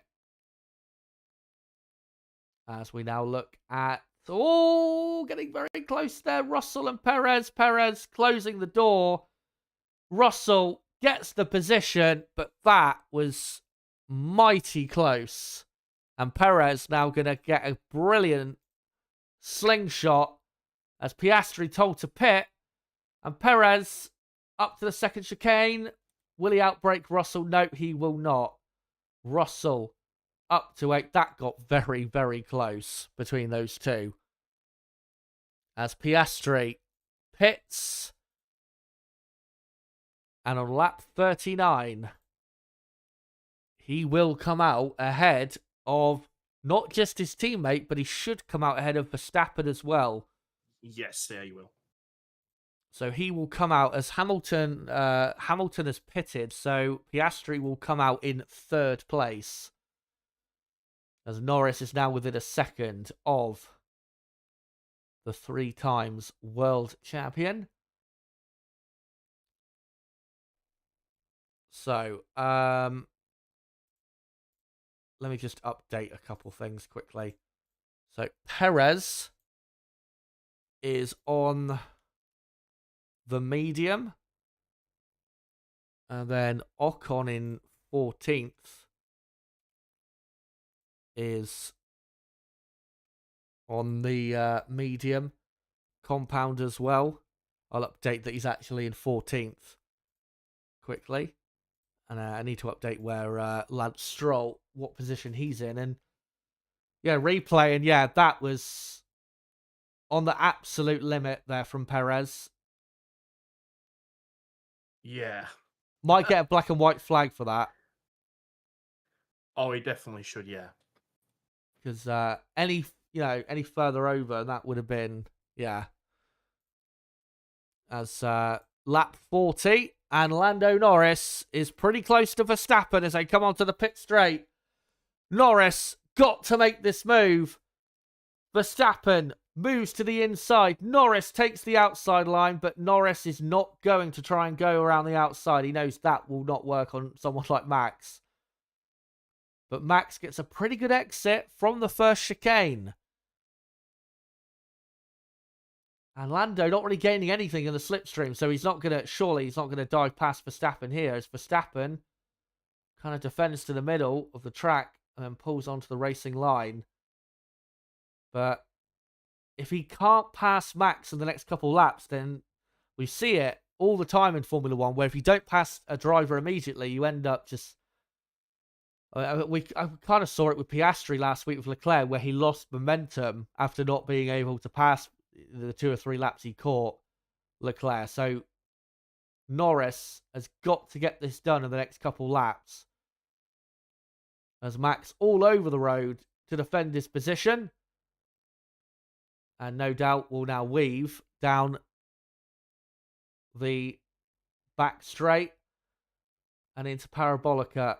It's all about the exit here for Lando Norris, and he's got a good one. And on lap 41, surely Norris will pass Verstappen. DRS around the outside and gets the move done, but Verstappen will try and come back at him. But it's not to be, as Piastri does the fastest lap of 1:22.2. I was about to say, I wonder if Leclerc is trying to do a one-stop strategy here, because it's the only chance Ferrari have of winning. As, Norris ahead of Verstappen, so points will be gained, but not... Well, if both Ferraris stay out, it won't be as much as what he needs. As we're looking at, this is Russell and Magnussen. Magnussen clearly is going for the one-stopper. Got many races out there, and they're all going to play out at the very end. But, right. So the top 10, Leclerc, Sainz, Piastri, Norris, Verstappen, Hamilton, Magnussen, Russell, Perez, and Albon.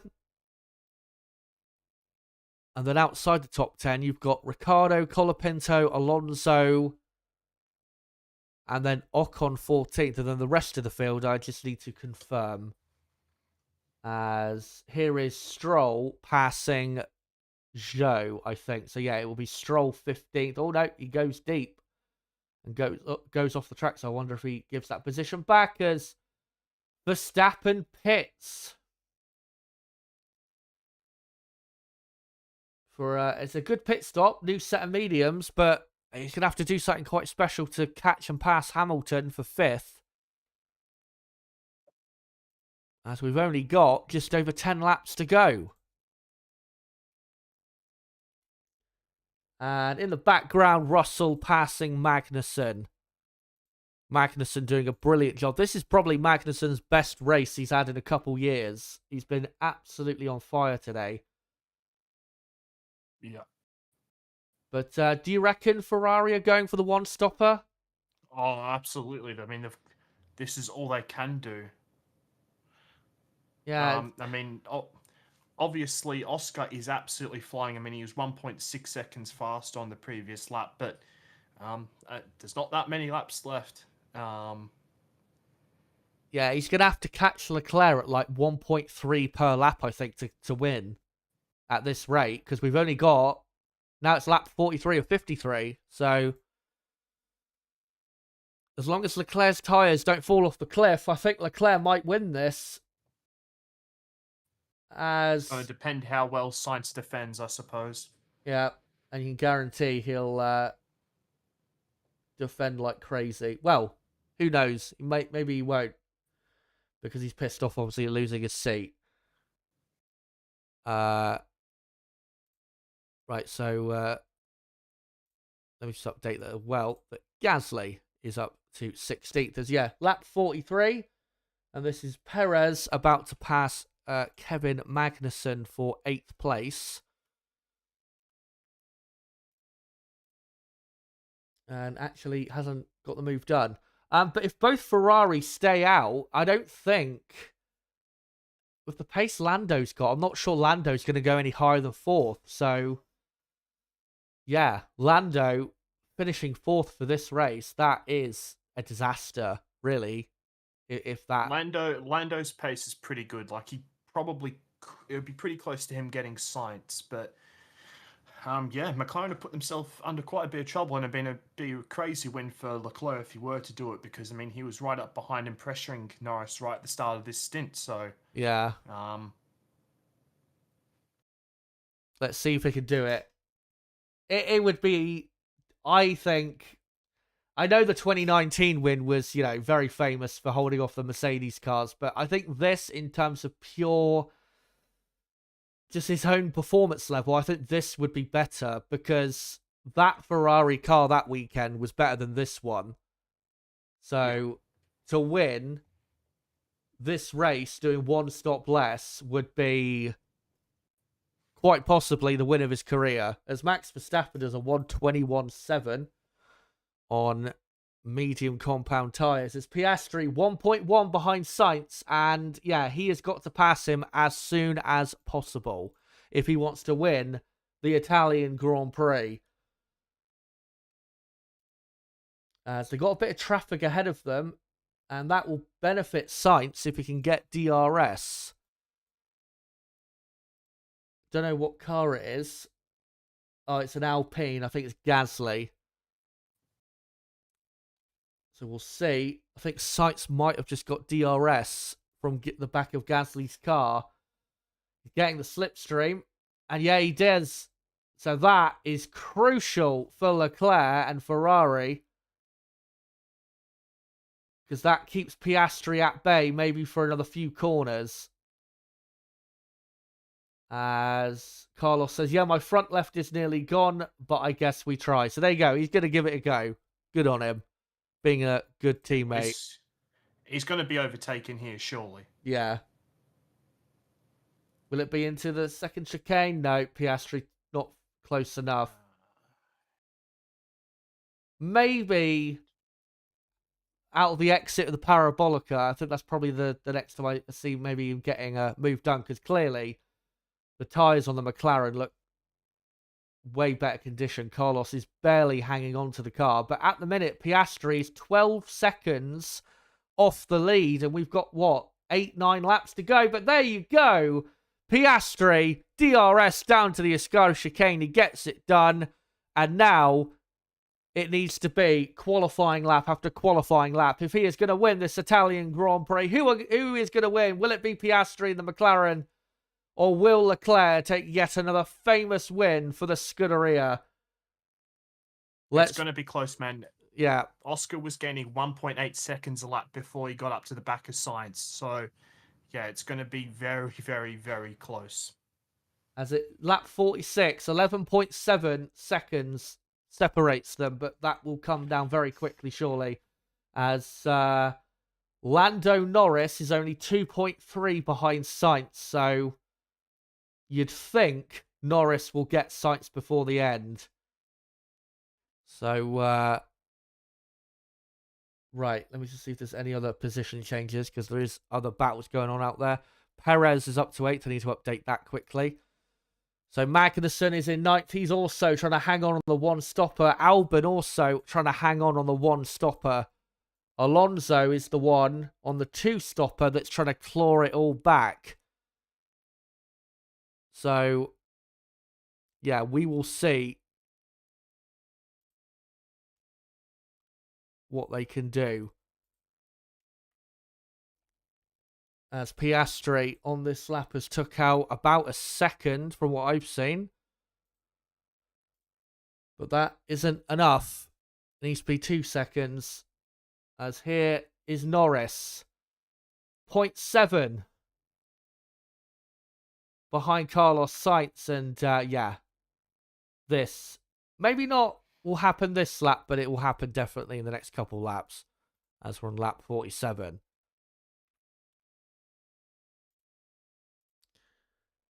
Norris getting very close to Sainz into the braking zone. And if we can get a good exit, Lando, from the first chicane.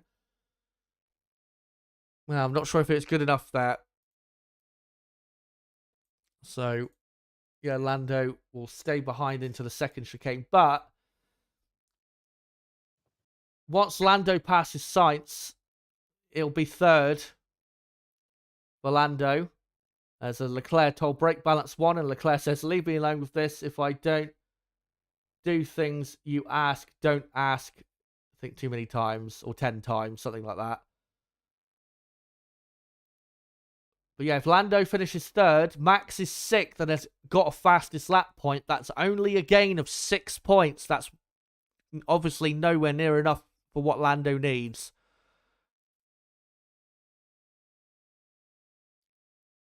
But here we go. In the slipstream of Sainz. But he's going to wait smartly for the pit straight. So not to give Carlos DRS down the pit straight.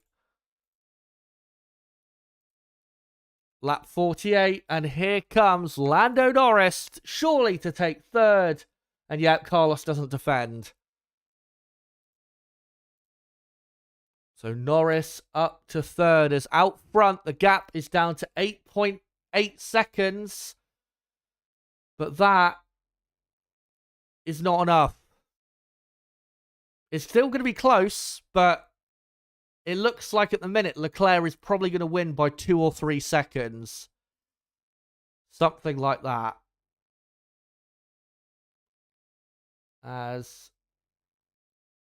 is a replay of Lando getting the move done, but I mean, another podium for Lando, but Lando should be, I think, pretty unhappy once this race is over because he had to win today. But it's only going to be third. And this is the thing. This is why people say Lando's not going to win the championship. And I think they're absolutely fair in saying it because Lando does not get enough the best result in a race. I mean, what we saw at Zandvoort was great, but we don't see that enough. And that's why Max Verstappen, despite having a car that has both understeer and oversteer, 2014 Ferrari vibes, still has a big lead in the championship. I think Oscar got caught in some traffic on that lap. Yeah, there was a part of the lap where he lost a load of time, I noticed. As Max says, can people in the background please be awake? I know this is a shit position, but it's important. And then, yeah. I know people say Max is moaning maybe a little too much at the moment, but I think all of the things he's moaning about is absolutely right to moan about because Red Bull at the minute are performing like absolute shit. As a team, operationally, at the factory, it's all going wrong. So I think he's got every right to say what he's saying. As Piastri continues to hunt down Leclerc, but he's just not gaining enough. And it does look like that Leclerc is going to win the Italian Grand Prix. And remember, Ferrari have been in very good form lately. Leclerc will gain quite a bit of points on Max Verstappen. So, Leclerc, I don't think he'll pass Verstappen by the end of the season. Not saying that, but I think Leclerc might cut the gap down to another load of points before the end of the season. Because Ferrari clearly have improved in these last few races. And remember, they brought a big upgrade this weekend. Their last big push for the season. Arguably, it's worked. But I don't think we're going to know that truly until Singapore. But it feels like it's been a long wait for the Ferrari team. Obviously, won in Monaco. Dominated in Monaco. And we thought maybe Ferrari would be the title contenders, and then they fell off a cliff. Thankfully, have climbed back up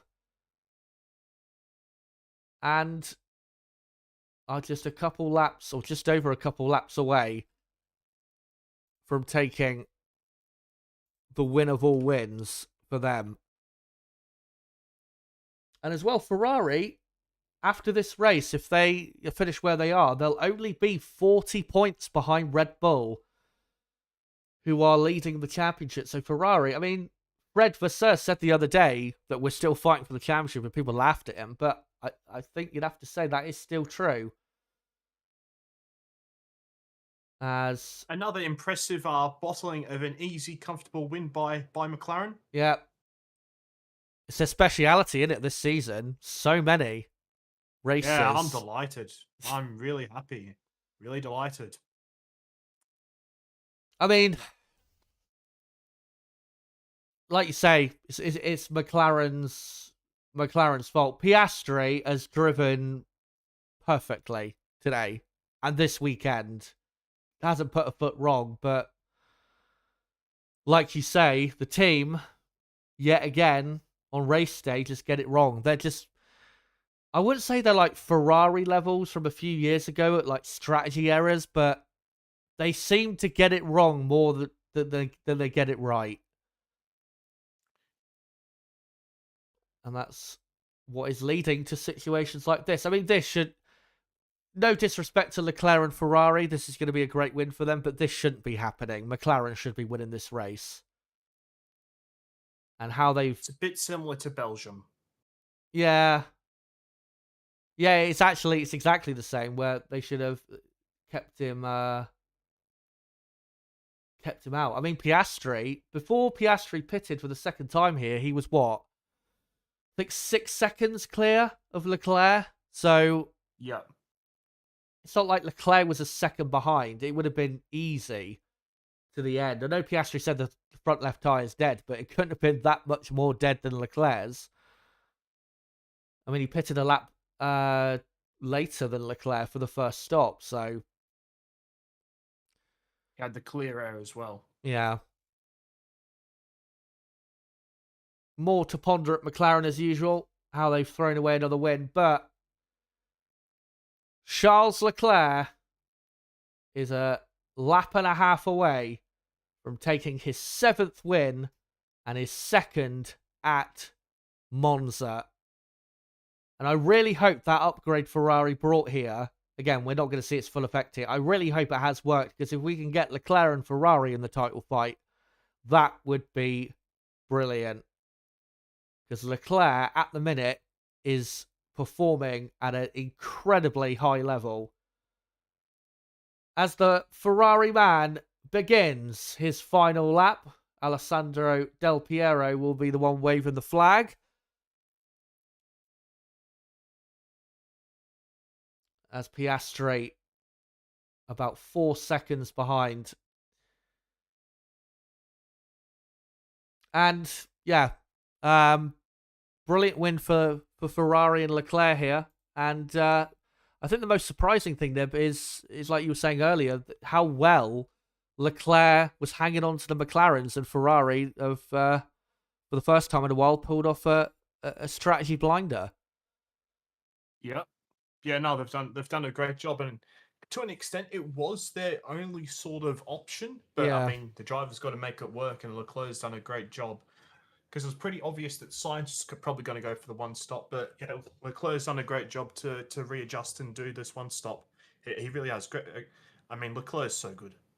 He is. Another great drive by him. Still easily, even though some people will doubt him, he is still easily one of the best in the world, as Leclerc comes down to the Parabolic Canal for the final time, and for the 2nd time in his career, and for the first time in 5 years, Ferrari win at Monza. Charles Leclerc wins the Italian Grand Prix, their first win and his first win since Monaco. Piastri comes home 2nd. Lando Norris takes the fastest lap and comes home 3rd. We'll see if Max Verstappen takes the fastest lap. But Carlos Sainz comes home 4th. Hamilton 5th. Verstappen 6th. Russell 7th. Perez 8th. And then it should be Magnussen 9th. Albon 10th. I'm not sure how close it is in the midfield there, but I know Alonso passed Ricciardo for 11th. Ricciardo is going to drop down the order a bit, I think, with his penalty. But a brilliant win for Leclerc. I've been praising the guy a lot in the last couple of races, because especially last week, getting a podium at Zandvoort was just an incredible effort. But this is what every Ferrari driver prays for, and he is good enough to deliver it, and has delivered it now more than once. What a drive. And there you go. As Ricciardo has been relegated down to 13th. So Colapinto has finished in 12th place. What a debut. And Albon has been promoted to 9th. So great day for Williams. 2 points. I think Magnussen has come home 10th, I believe. But yeah, great job by Colapinto. P12 on his debut, starting from 18th. If only he had a better qualifying, could have got a points finish. But yeah, brilliant from Leclerc. But as we were saying before that end of the race, McLaren, how have you thrown that away when it was looking so comfortable? But they've done it yet again. So,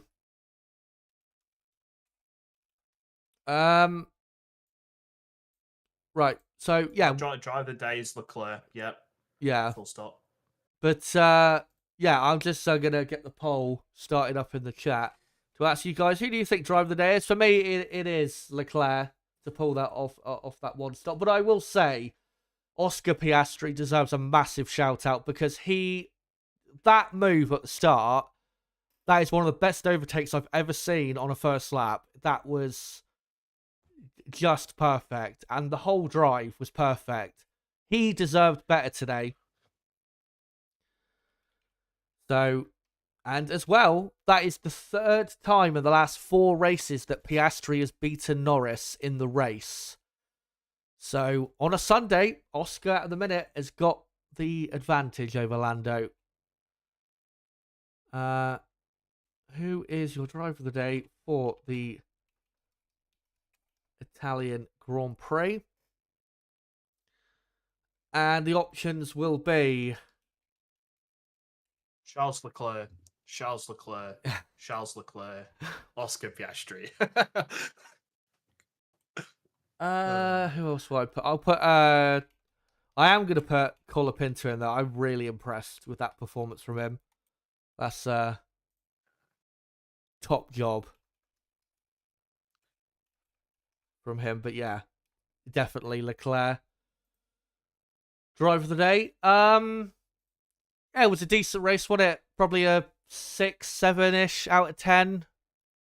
Not it was about the same as Spa, I would say, in terms of entertainment. Yeah, I mean, I was very stressed throughout the whole entire race, but it's a -3 out of 10 for me. Yeah, I know. Nah. I'll go with 7 because I mean that's a crazy drive by Leclerc. He made those tires last when nobody else could. And yeah, I mean this is what Leclerc's been doing all season, but it doesn't exactly get recognised. And yeah, just another great win by Leclerc. Absolutely, his 2nd win of the year, and like I was saying earlier, 7th win this is in his career. And Leclerc remains 3rd in the championship. I remember saying a few races ago that I thought by now he'd be probably like 5th. But Ferrari's upturn in form plus his top performances is why he is still 3rd in the championship. And if he keeps these performances up for the rest of the year, then he might be, probably one of the top 2 drivers of the year. Because the level he's performing at the minute is peak Leclerc. But I do feel sorry for Piastri because, again, that overtake and just the whole drive, it was literally perfect. He didn't put a foot wrong. If you look at Lando, his teammate, Lando, another scruffy effort, losing the lead, going down to 3rd, making a mistake in the race that cost him a couple seconds. Oscar, perfect. And yeah, McLaren, I just don't get what their strategy plan is, like what they base it on in terms of pit stops. Like, normally teams will just react to others, but with them, it's I don't know. It's just weird how they do things. Like we've seen it before. Well, where they if Lando's behind Oscar, sometimes they do pit Lando before Oscar, even though Oscar's the first McLaren driver. They're just a weird team when it comes to pit stops. In terms of when obviously deciding to pit. And as well, they're a team that I think we've seen this season. They don't like going for risks. I mean, what Leclerc did and Ferrari did was a risk because who knows if it was going to pay off. It did. I don't get why McLaren are so like they've still got like that midfield mentality. I think Exactly. I guess you would say when it comes to strategy, they're not willing to take that risk of doing a stop less to win. I mean, like in Spa, we saw that that was something that they should have tried, and then here, I mean, if they had kept Piastri out, they would have won the race by a few seconds. I just don't get why, they've got the best car on the grid, but they sure mentally don't act like it. Put it that way, McLaren. But yeah, Lando, I wouldn't say it's difficult to say. It's difficult to say exactly how I'd put Lando Norris's performance, but not good. Um, at the start, it wasn't just losing position to Piastri. He had a moment in the middle of the chicane, which is what caused Leclerc to get past him. And then after that, going off at the chicane, almost getting a drive-through, not a drive-through, a 5-second penalty for speeding, which I'm looking back, I'm shocked that he didn't speed in the pit lane. Yeah. That to me was a clear slam dunk penalty. I was sure of it, but never popped up. So miracle for Lando there, because if he had got that penalty, he would have ended up in 4th behind Carlos Sainz.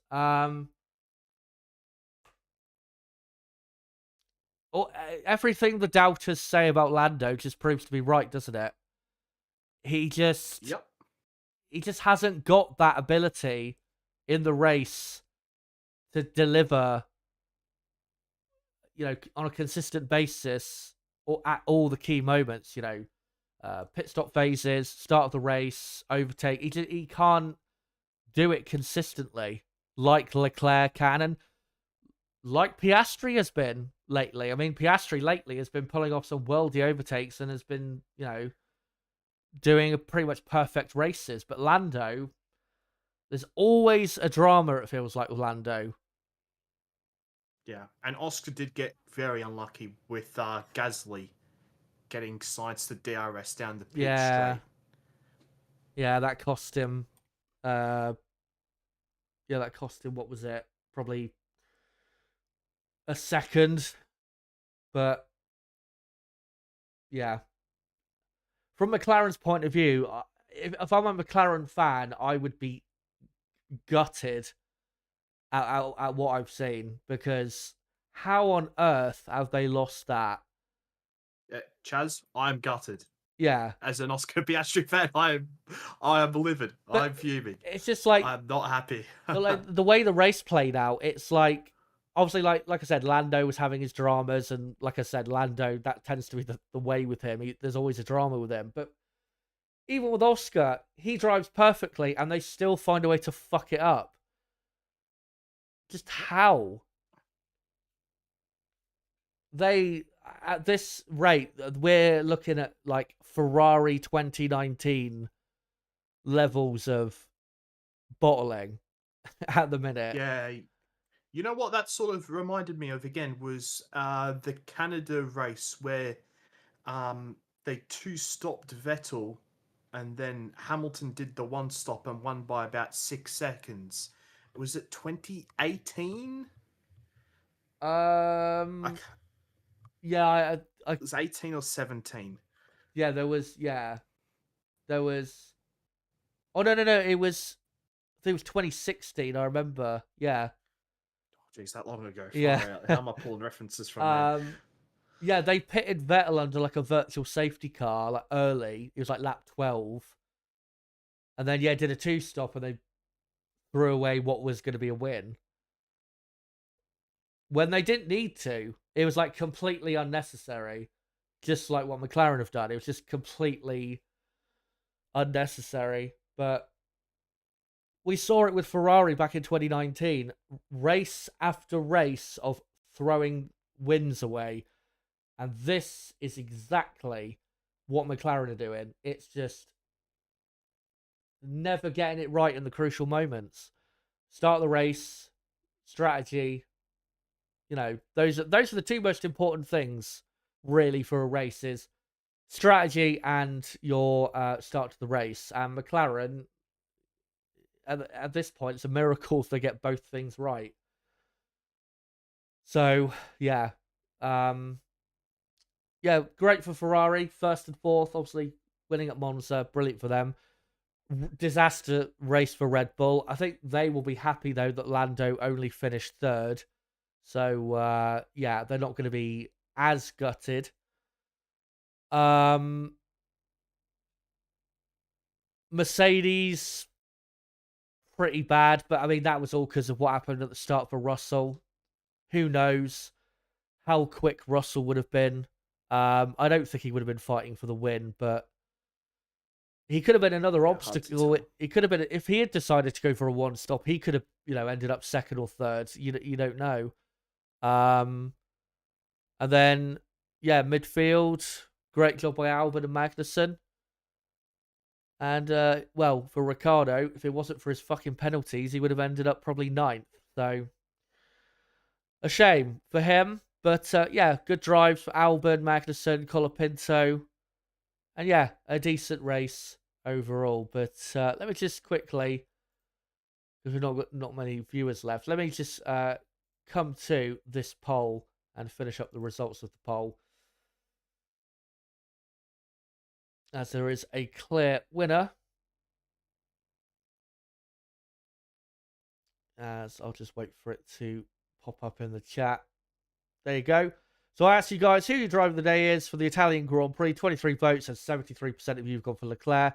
Piastri second, Magnussen and Colapinto are both on 4%. Nib, thank you very much for coming along to this race watch along. I know, of course, you're disappointed, but there's still plenty more chances, obviously, for race wins down the road. And I will be doing a race watch along for Baku in 2 weeks, which who knows how that will go. So yeah, thanks for joining today, and hopefully I'll see you in a couple of weeks.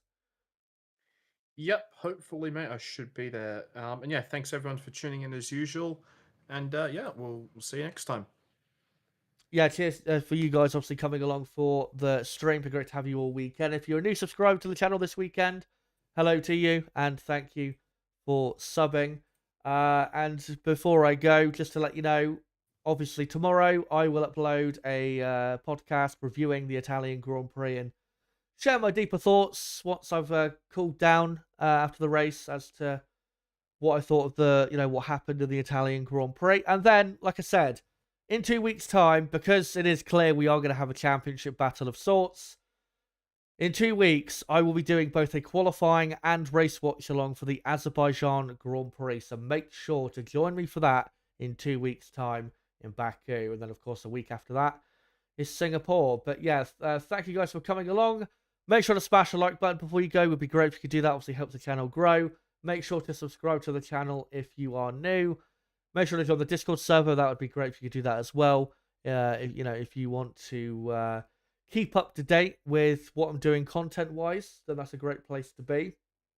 But guys, until the next piece of content, being the podcast tomorrow, and until the next Grand Prix on the calendar, the return to Baku in 2 weeks' time, it has been me, Chazza HD.